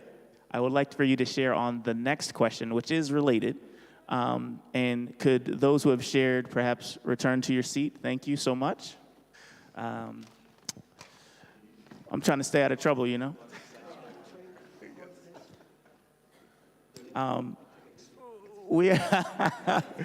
you guys are going to get a pop quiz because you don't know what the question is. No. Our next question is very kind of similar to what Nabeen was just speaking of as well. The next question is, what are the steps I am feeling called to take to become a vessel of healing? And what skills, values, and resources do I need to contribute to the process of healing? So I've heard a lot of people sharing today speaking about how can we as an IofC family and network support each other in the work that we are doing. So it's a little bit more of continuing of where you are personally feeling called to do the work in your region, and what do you need from the IofC family. So let's take 2 minutes to reflect. You can talk to the person next to you. So, you can help each other on the pop quiz. It's an open book. And we'll come back together, and when we come back, we will, before we share in, yes. Oh, we have the gym, but yeah, okay, all right. So for the second one, you all will be the three, and then we have another person who is presenting. So let's take 2 minutes, my friends, and share together.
All right, my friends. We are at the 2-minute mark, so I hope that you were able to have some good conversations. We will have our friends here and another gentleman who wants to share a vision that he had, actually. But please, again, the question is, what are the steps I am feeling called to take to become a vessel of healing? What skills, values, and resources do I need to contribute to the process of healing? The floor is yours, my friend. Thank you, everyone. So my name is Tarek. I come from Syria, and I'm based in London. I'm part of the Caux Scholars, and happy to be here. Okay, thank you. So coming from a country that's over 12 years of living through a conflict, I can only, think of all the wounds that people experienced during the past 12 years and counting. As our colleague previously said here from South Sudan, we need, first of all, to stop the process of, inflicting wounds to others in order for us to start the healing process, right? And connecting this question with the previous one about changing narratives, I think what we need to do regarding the Syrian conflict is actually changing narratives. First of all, inside the country, and second of all, outside the country. When it comes to inside the country, we need to dramatically change these narratives that have been pushed through to prolong the conflict more than anything else and inflict wounds after wounds after wounds during the past few years. Globally, we need to change the narrative that Syria is now okay. It's not. And you can all see that Syria is not on the news anymore, right? If you go on the news, there's nothing about Syria, briefly even, at best. But it's not. People there are suffering every day on many levels, and I can only feel as fortunate and privileged to be here to speak for the Syrian people, being Syrian myself. So I think what specifically we need to do regarding skills, values, or resources is to network and join forces to bring some attention back to the Syrian conflict and drew connections with other conflicts, because as much as we like to think that we are very special in our conflicts, we are not. We share a lot of dynamics in our conflicts, and I think when we share our stories and we share the dynamics of each of our conflicts, then we can collaborate and collectively work together towards steps to bring peace to our communities. Definitely the road will be long and will definitely be bumpy, but it's always worth it. Thank you very much. Thank you. My name is Andrew Stalibras. I'm not going down the hill because I live here. I married a Swiss, so I have Swiss nationality and British nationality. I wanted to quote the words of a chief rabbi who is one of my spiritual guides. He says, the trouble with the fundamentalists is they don't know the fundamentals. So reflect on that, because for him, the fundamental is our shared humanity. And I wanted to quote another great man, Peter Howard, who is one of the dynamos in this movement. And please forgive me for the rudeness. I need to stand up and demonstrate what he said.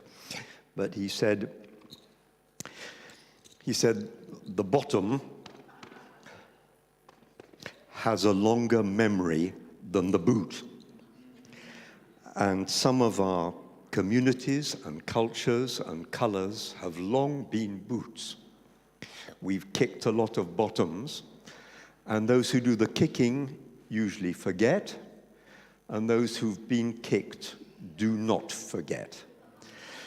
And if this healing goes on through Caux, I would like to work for historians who are working on shared history.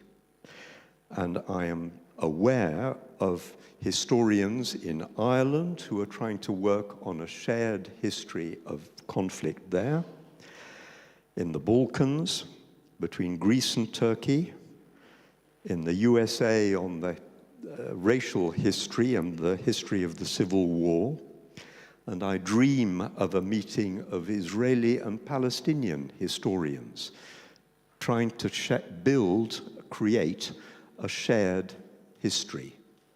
And I think it's an element that's really needed, that we need to know that it's possible. French and German historians have now created a common history thesis for the 20th century with common textbooks used in French and German schools. And those are two neighbors that have had 3 wars in 100 years. So you can imagine what a shift that is. So that's my dream, and if God gives me strength, I'd like to see a little bit of it started, because I think I'm the oldest person in the circle by a few years.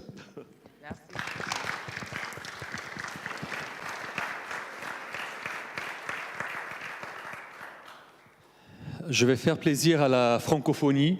I am going to welcome those French speakers here, and I'm going to speak in French. My name is Hamza, and I consider myself as one of those people amongst us today who's working all together.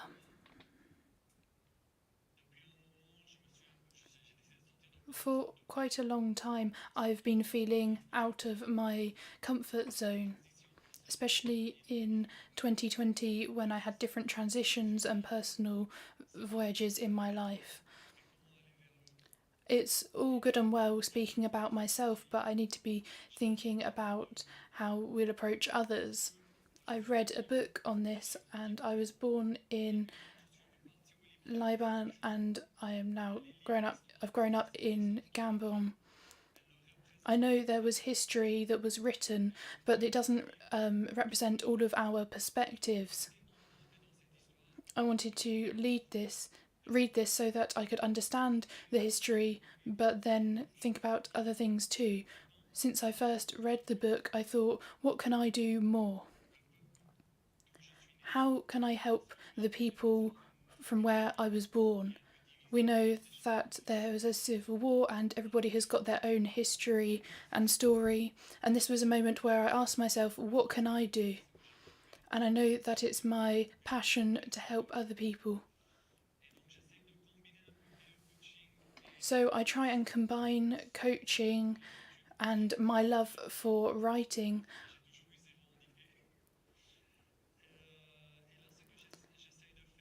What I've been trying to do for a while now is to have an idea to talk about the different points of view of Lebanese people, so that I could collect all these different perceptions of the war and put them all together. I've said that in this way I don't want to take any sides, but in fact I am there to show the different sides that exist and show how other people want to express themselves, and so that others can then listen. This is an idea that I've had for more than a year now, and the fact that I came here to Caux every morning, I've been asking myself, is this now the right moment to do it? So I'm now going to make this one of my priorities. Why am I going to do this? This is because I want to be able to help other people, just a small population of where I was born, and hopefully this can go a bit further. What I need is going to feel neutral in myself, so that I can truly rewrite what other people would have wanted to be written. Thank you very much, Hamza. And just before I finish, Marianne, I was asked to share the poem that I had yesterday, and I didn't have enough time, but I have got a YouTube channel so that those people who weren't there last night can follow it and listen to it. Thank you. And so, for the sake of time, we will again ask our friends, if you would like to stay with the next question, which it's broad enough where we can also fit that in. We also have Mr. Wyman, I believe, here, who had a vision while he was here at Caux, and has some very an ask of the IofC family to help him with a vision that he has. So could you come and share about what is available here for us to practice solidarity at this table? Thank you. My name is Hewitt Wyman. In my community, I'm referred to as uncle, and amongst my elders, I share that status as well. It is customary in my country. I've traveled a long journey to be here, and I'm honored and humbled to be here. My first time in Caux, but not my first time in Switzerland. I've been in delegations to Palais des Nations in Geneva back in 1980, and I presented a paper there a long time ago. So, and I see many people there when I was there in 80, like I have seen here. The welcoming here is unbelievable, and it is customary in my community to acknowledge or recognize and pay respect to my elders, both past, present, emerging. For they are the elders of our culture, song, dance, and ceremony. So I am very humbled to be here today. During my stay here, Mr. Michael Brown, I went to a dialogue with him 2 nights ago. And he took me back to country.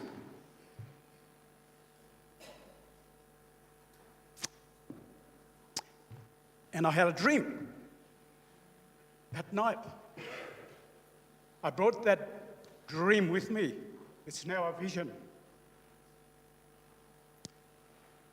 In Australia, we are at the point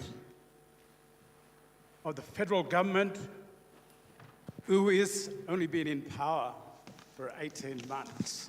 But they promised. The first thing they made in their acceptance speech, that they would enshrine a voice for Indigenous people into the national constitution. I waited until that bill went through both houses, the lower and upper houses of Parliament, unedited and with both majority. That gives me substance to come here. To come here and talk with people. And people who have come to me have said, what is happening in Australia? What can we do to help? I brought my vision today for you to sign. It's called a Statement of Caux of the 72 nations. And you will read it when you sign. It's your choice, because in Australia, there is a choice for yes and no. And it is not going to be easy. We have to have a majority in 4 states of our country. The Great Southern Land, the land down under, also known as Australia. And it's referred to in that many ways. So I brought that here today. I would like to thank some very helpful people who only last night we sat and drafted the Caux Statement of 72 Nations. For me,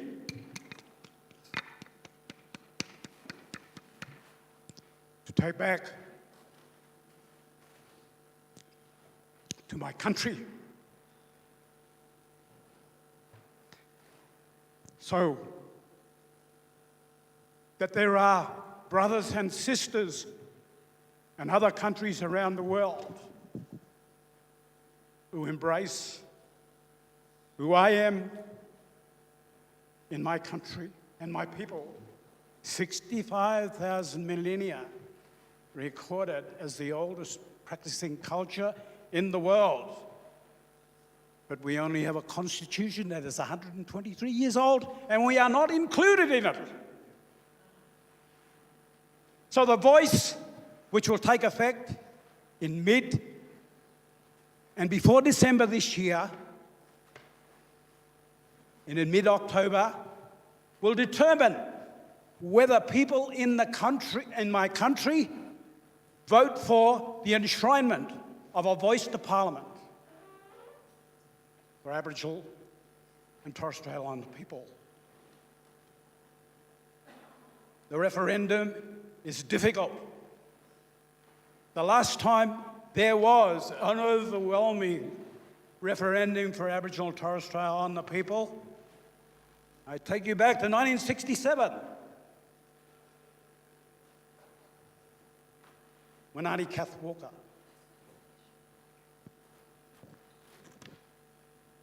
said, the government said it was a 92% vote for yes then, for include Aboriginal people, would you believe, in the national census. And for the federal government to make laws for us. The federal government are still making laws for us. We don't have a voice. We don't have a voice to go to government and say, we want to be part of making those laws too. And that's why I am here. Thank you.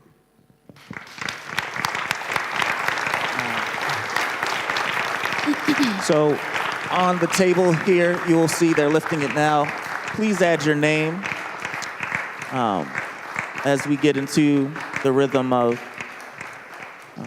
solidarity with many of our friends around the world.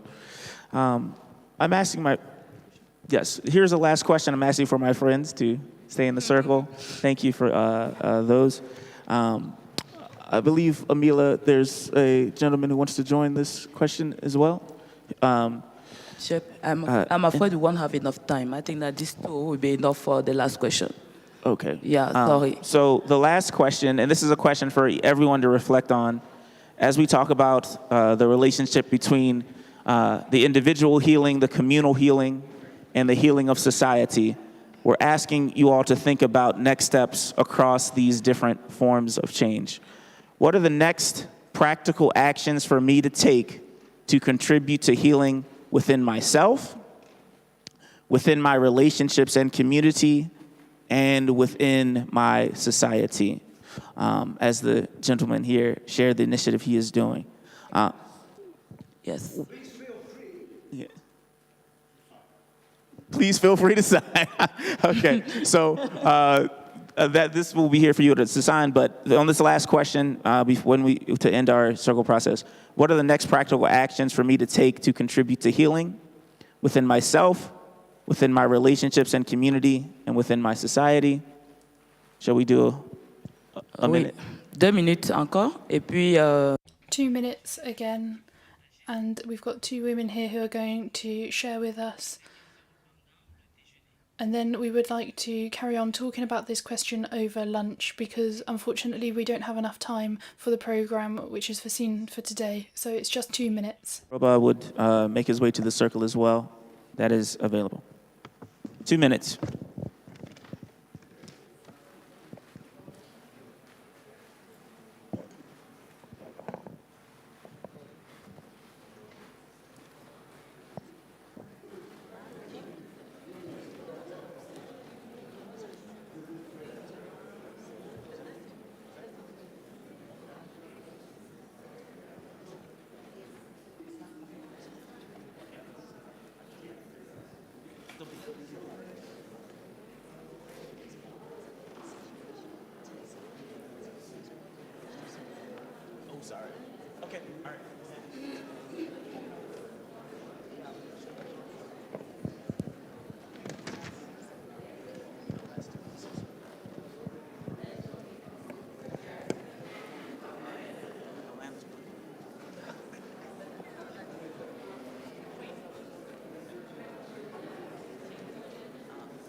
Good question.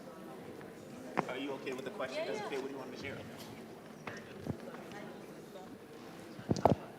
Yep, we'll do this. We'll do the song, and then it's on our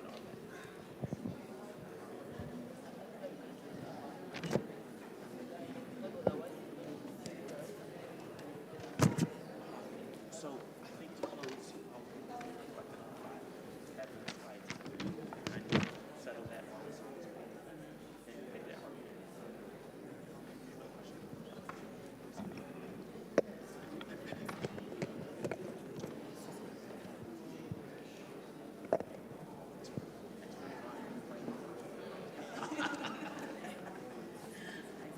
When you start, the flow just takes you forever. Like, we gotta somebody to like.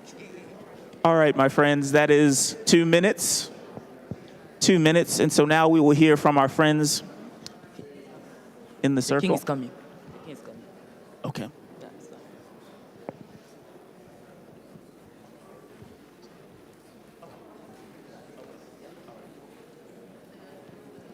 Okay. So, for the sake of time, we will have to hear from our two friends over the rest of our one, but thank you for joining the circle. So let's hear from our friends in the circle here. What are the next practical actions? Hold on, everyone. Let's have quiet so we can hear everyone. What are the next practical actions for me to take to contribute to healing within myself, within my relationships and community, and within my society? Maybe for the sake of time, you don't need to answer all the aspects. Just choose one. The one that resonates with you. Yes, Yeah. just one aspect to stay in the 2 minutes.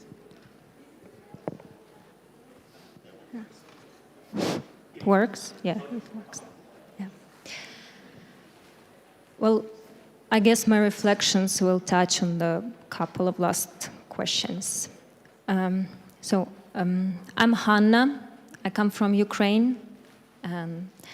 This is a big privilege and contrast to be sitting here in this beautiful room because the last year and a half I spent in a tiny village in Ukraine, a tiny village of only 300 people. And it's a big honor and for me to be here among 72 nations. So yesterday, as a part of Quiet Time Circle this last morning, we were given a powerful question. If you see an issue in the world, if there is an element of it within you, and what steps can you take within you to address it? So my reflections took me to my teenage years at school when I was a bully. And I bullied a girl, good student, a romantic person that used to write poetry. So I was a bully. And I was reflecting like what was my need back then that made me act as a bully. So what I understand now, after 20 years, so that was a need to practice my power.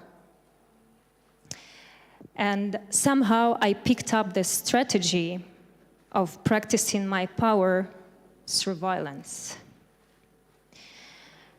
So back then, I didn't realize that. And now, so I believe that as above, so below, looking at a bigger scale now in the world, so we are at war with Russia. And so taking this example as Russia being a bully, and maybe there is also this need for them to acknowledge their power, that they forgot that they are powerful and there are different strategies they can use to exercise this power in the world. And we as a global community,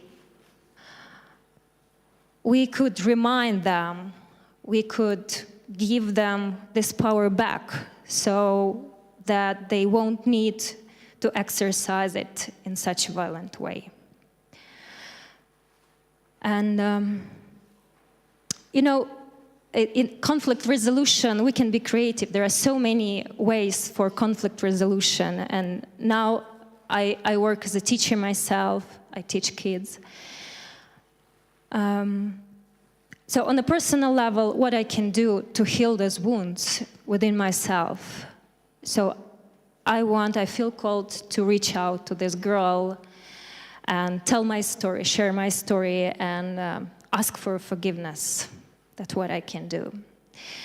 And what I see on a global level, we as a global community, we as adults, so what adults didn't do back then, 20 years ago, in our conflict, they were just bystanders. They didn't react, they didn't step in the conflict. So they saw it, but they didn't act. They didn't give us a chance to sit together to speak about it. So I believe that there is no military resolution to any war, to any conflict, and I strongly believe that we need to practice circles, and we need to practice addressing the needs. They just see and reminding that Russia is powerful and we acknowledge it. And I guess this may be one of the ways to deal with it. Thank you.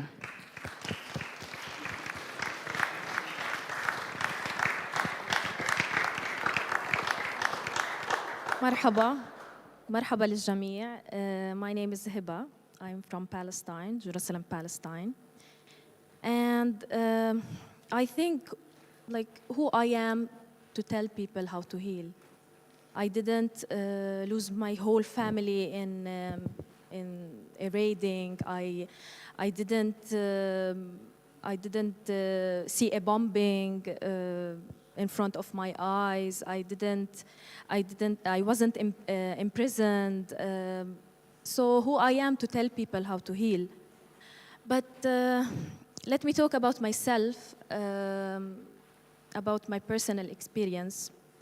I think we are here in a scenery and in a place that helps us so much to talk about peace, to talk about love, happiness, everything beautiful. But it's also very important to emphasize that it is okay to be angry. It is okay to be sad. It is okay to have frustration because we are human beings and we experience several things on the personal aspect and for me, the occupation, also the oppression of my maybe conservative society. A lot of things, we experience a lot of things, and it's okay to be angry.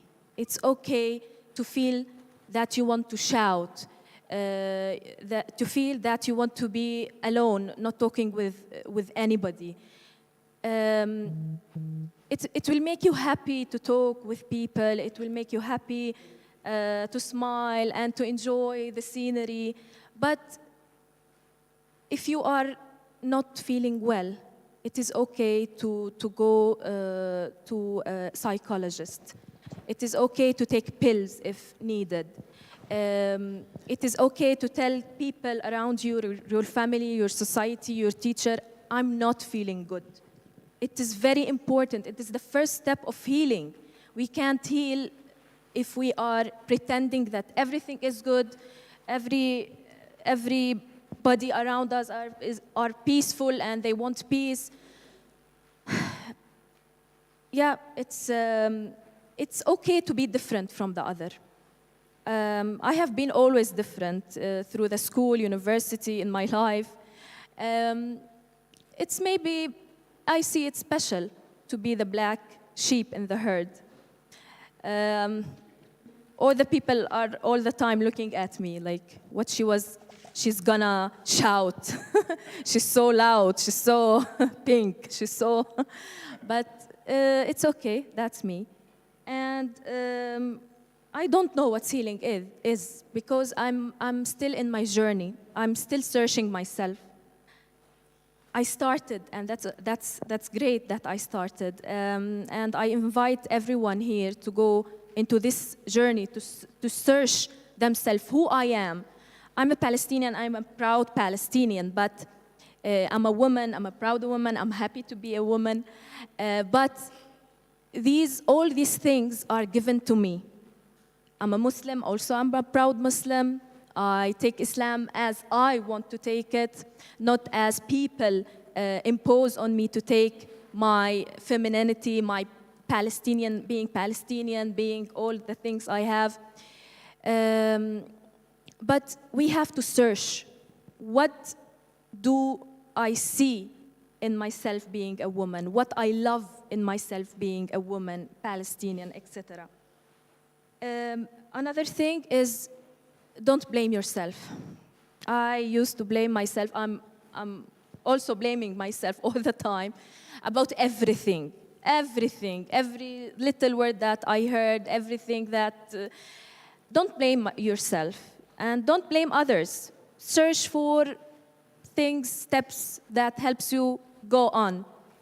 Dialogue is very important. Inner dialogue, when you talk with yourself. I'm so embarrassed when I'm caught talking with myself in my room and in the bathroom and in the... But it helps. And talk with people, talk with friends, and talk with the others. Don't be scared to talk with people that are different from you. I learned a lot from people who are different from me. Thank you. Thank you very much. So for the sake of time, we thank you for joining the circle, but we will have to continue with our program. And I really loved what you talked about how is it on us to tell others how to heal, when really the healing process is a journey, and that journey looks different for each person. And the role of the circle is not to tell people to show up as we think they should be, but to create space for them to find healing together in a journey together on how that looks. Before we transition to a part with the evaluation, we will be playing a song and having a moment of quiet for us to be able to reflect on all that has been done, where we will be hearing a song, Walk a Mile, which I think really talks about the concept of solidarity, cooperation, and the spirit of the circle. So we'll reflect on that and then go to a part for the evaluation. Thank you.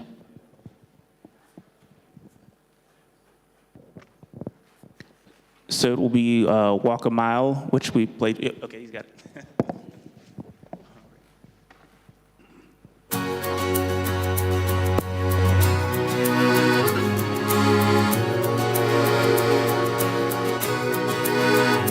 When you look out on the world, see the people young and old who trouble your soul. With one window to look through, all you see is the same old view, their faults always show. And you think from afar, what a headache they are right through. But just open your eyes, 'cause the difference may lie with you.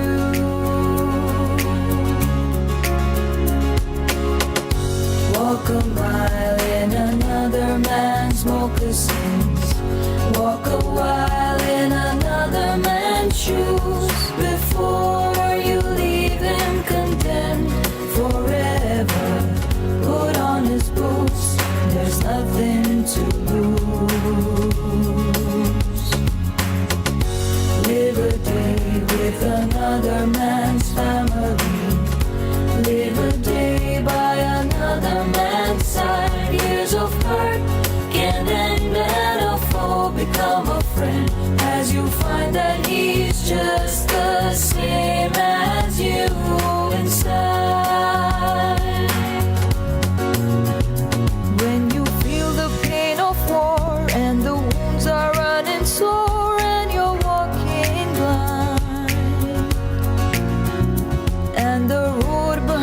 strewn with the bitter memories hewn so deep on your mind.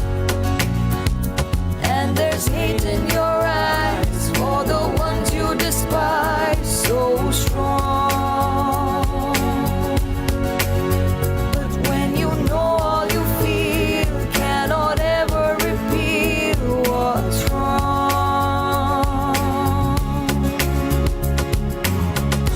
Walk a mile in another man's moccasins. Walk a while in another man's shoes before you leave him condemned forever. Put on his boots, there's nothing to lose. Live a day with another man's family. Live a day by another man's side. Years of hurt can end and a foe become a friend as you find that he's just the same as you inside.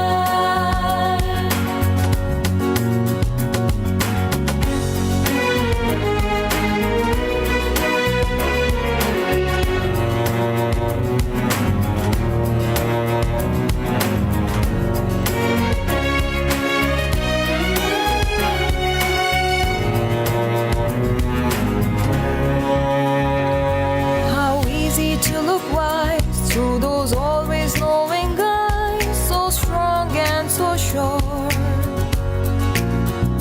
From the safety of our world, there's one story to be told of those we abhor. But break out and break free, just come closer and see once more. See the heart of a man you may never have known before.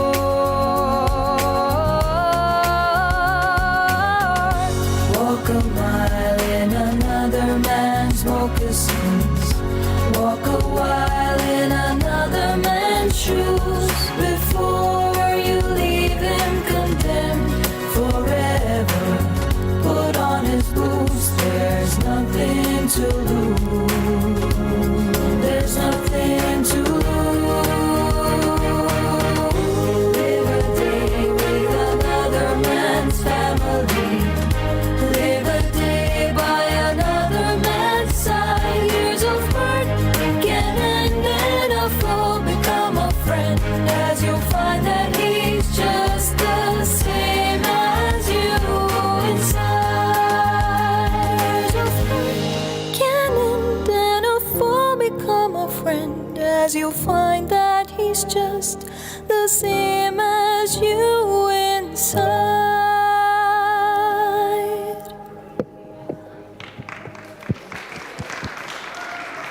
Merci, merci. Thank you, thank you.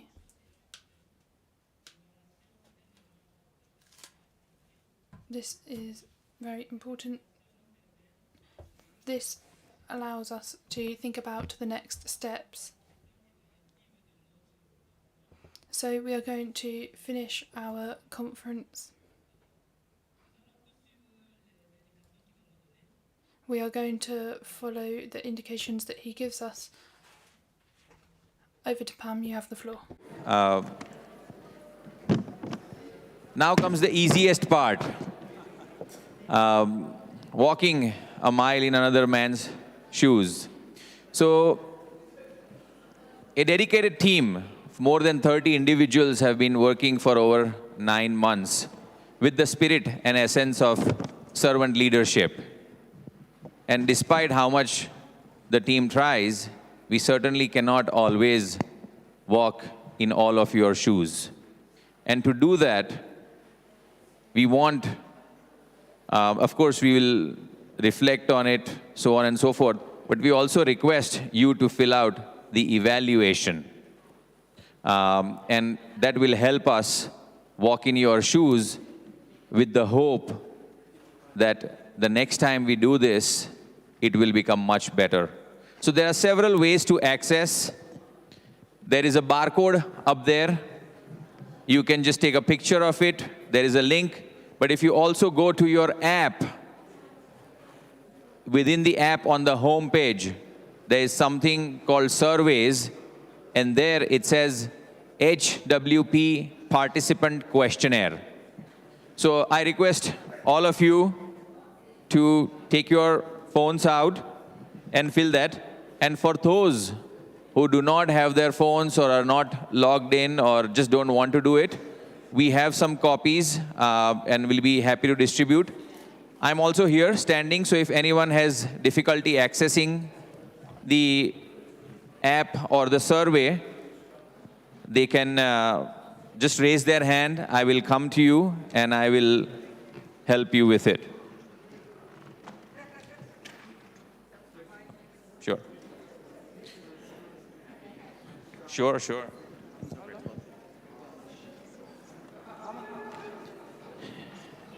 Anybody else need? Happen? Yeah. Happen? How many minutes? Sure. Is it 10 minutes for you? 10 minutes? We would hope that you try and finish this as early as possible. Okay. Sure, sure, sure. Take more, please. Maybe 5 minutes, 6 minutes.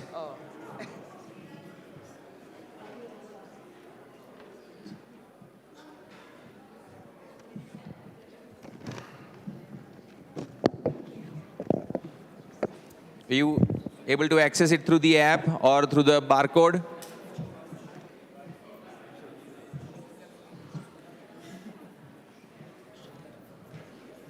Can you please, if you don't mind, just shift a little bit so that the barcode is visible? Huda, the barcode, people want to take pictures of it. Thank you.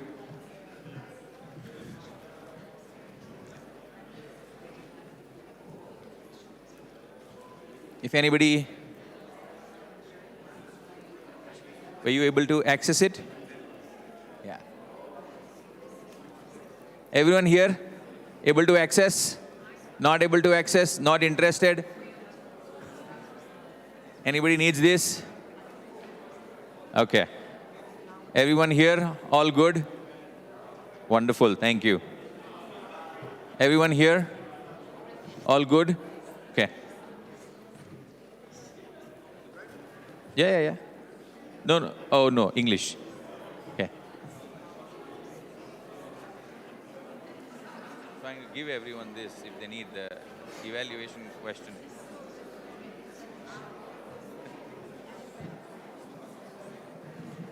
Polls or surveys? Surveys, yeah. Yeah.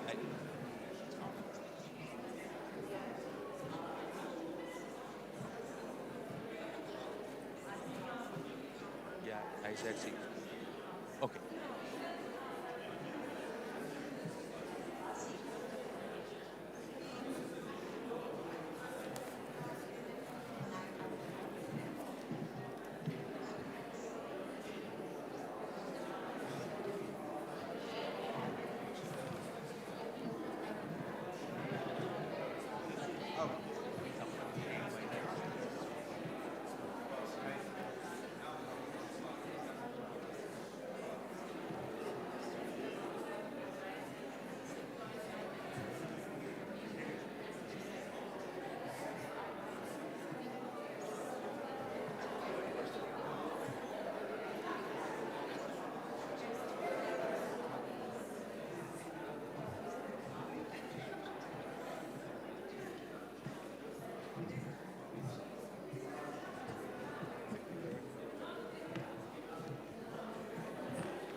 Okay.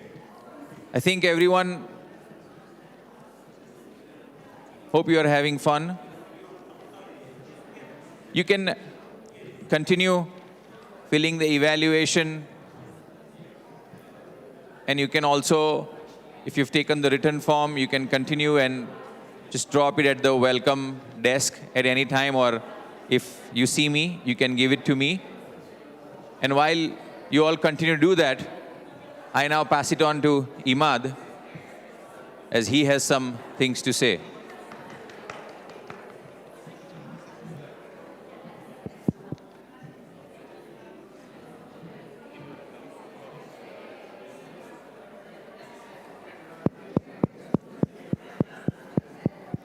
So, friends, this is our last piece. This is the last ligament, segment, fragment, whatever English language says. Segment, thank you. So may I ask that ligament to come into the segment? Can we have everybody into the circle, please, for the last 10 minutes? Can we do that, friends, please? Thank you. Also, those who could move with the wall or without the wall, please, from the back. If you're standing, do sit down.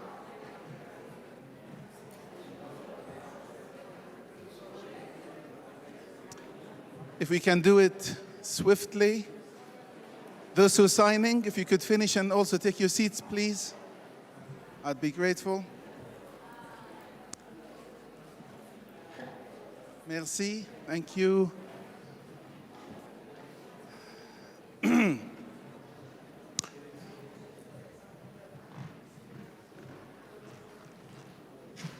on, Cleo. Hannah, please. If you either sit down or join the circle as well, please.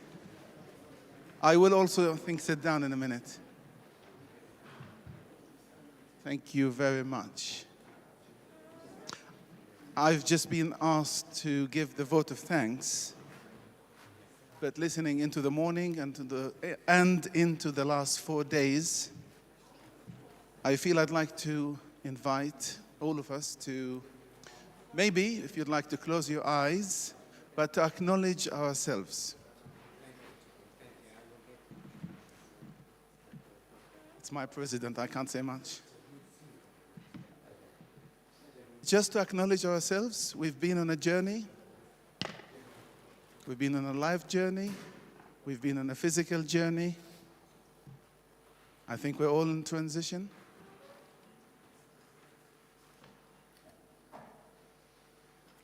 In my sociology training, we learned that identity is becoming, not being. And that's the journey.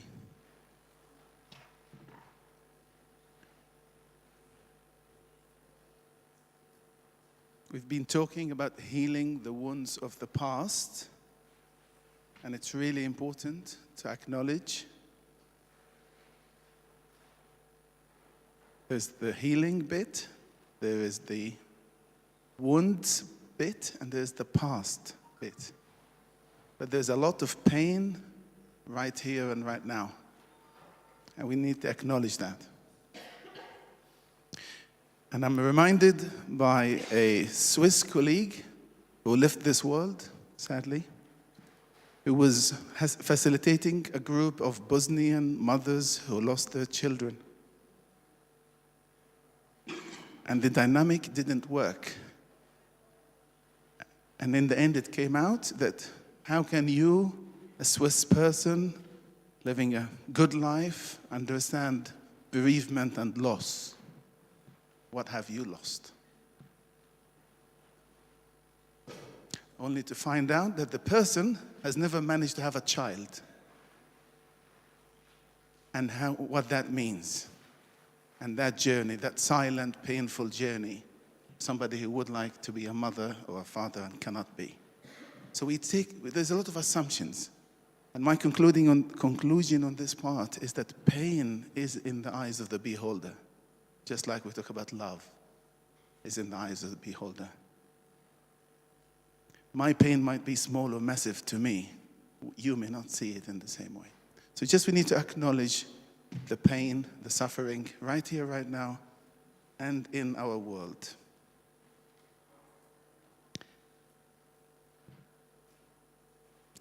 It is also my way to apologize for anyone who felt uncomfortable in those days with us, for whatever reason.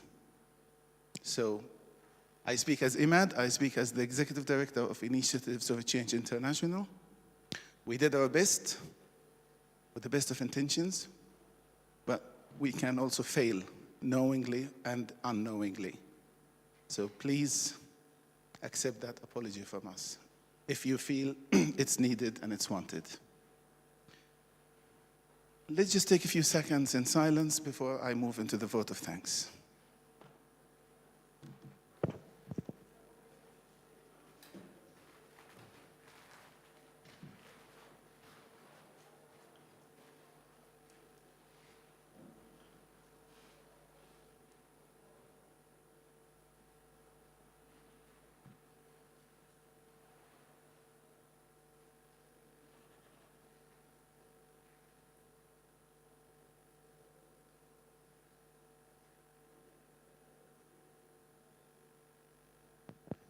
Thank you, friends.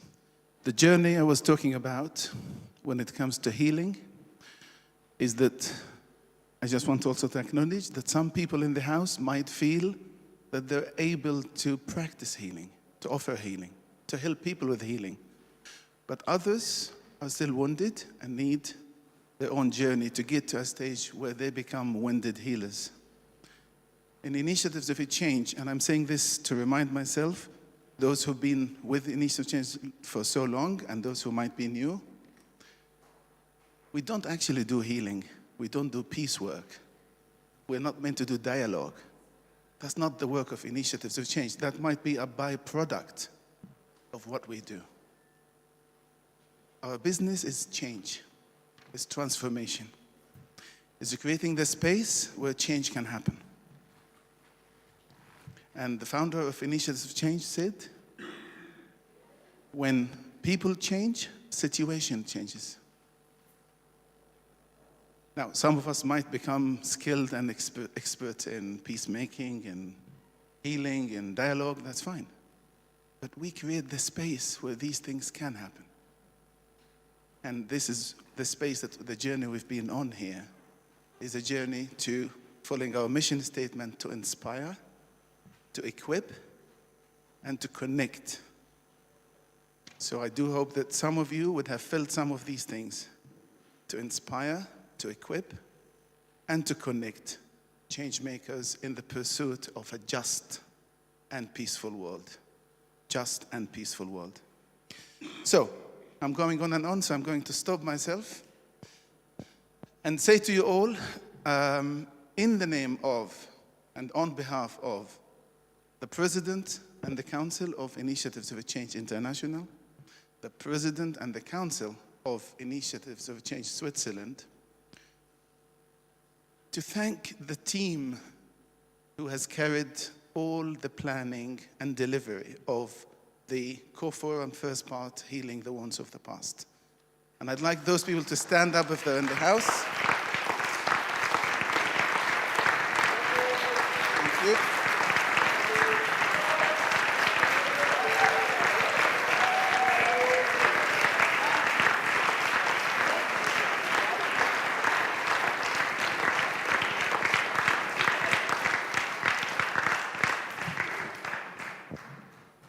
I was hoping you would still stay standing just to be seen even more. Some of the team are here, some are not here because they're somewhere else in the room or have left. But I have witnessed an amazing journey, month in and month out, week in and week out, day in and day out, of a team at large. Is a big team, but then it's also sub-teams from planning, team, and I can see some of them standing here who have been, as I say, day in and day out working together for almost a year, to moving from planning into delivery. And I actually tried to list the functions we've had, and we have the technical team here at the back. We've got the team at reception.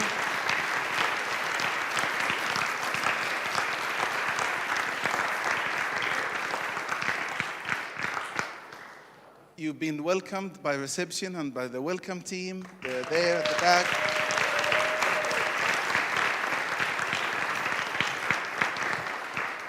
Our invisible interpreters who have been doing it. Thank you.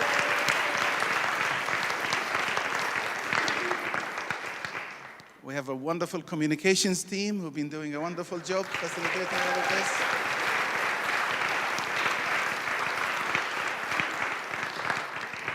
You've been also helped on the app and other things by the IT team.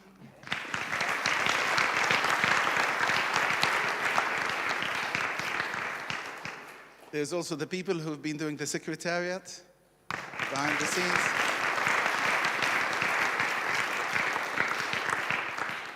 And also, we have a team that we call them floaters, volunteers who opted in to help welcome people and jumped in to help us. So thanks to all the floaters who did a wonderful job.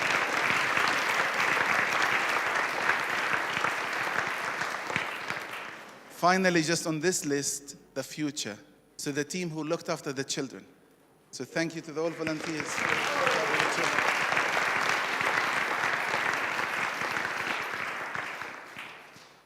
I will warn my team to tell me if I forgot somebody, but it's really, really important to finally express our deepest gratitude to Initiatives of Change Switzerland, to the Caux Foundation, to the wonderful team standing and looking at me, so I can't forget them.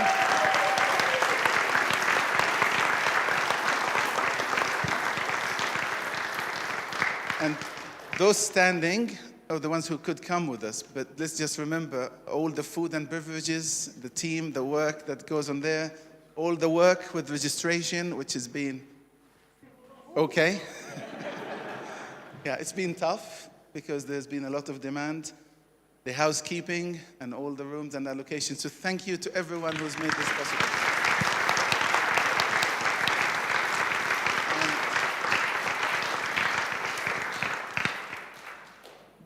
Somebody's trying to tell you, better say it, Eva. Who have community leaders. Oh, yeah. So now this is the slippery road. So I will say that it's always tricky to do thanks because my team also wanted, I actually wanted this morning to even mention names and list everybody, and it's about 60 names.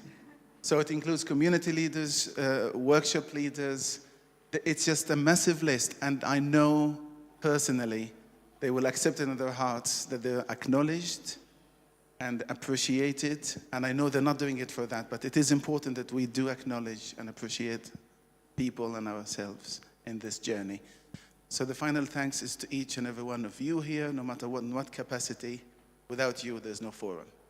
So thank you. That's it. Have I missed anything? Anyone? Myself included. Myself included. Thank you to Imad who hold all this together. Enjoy your lunch.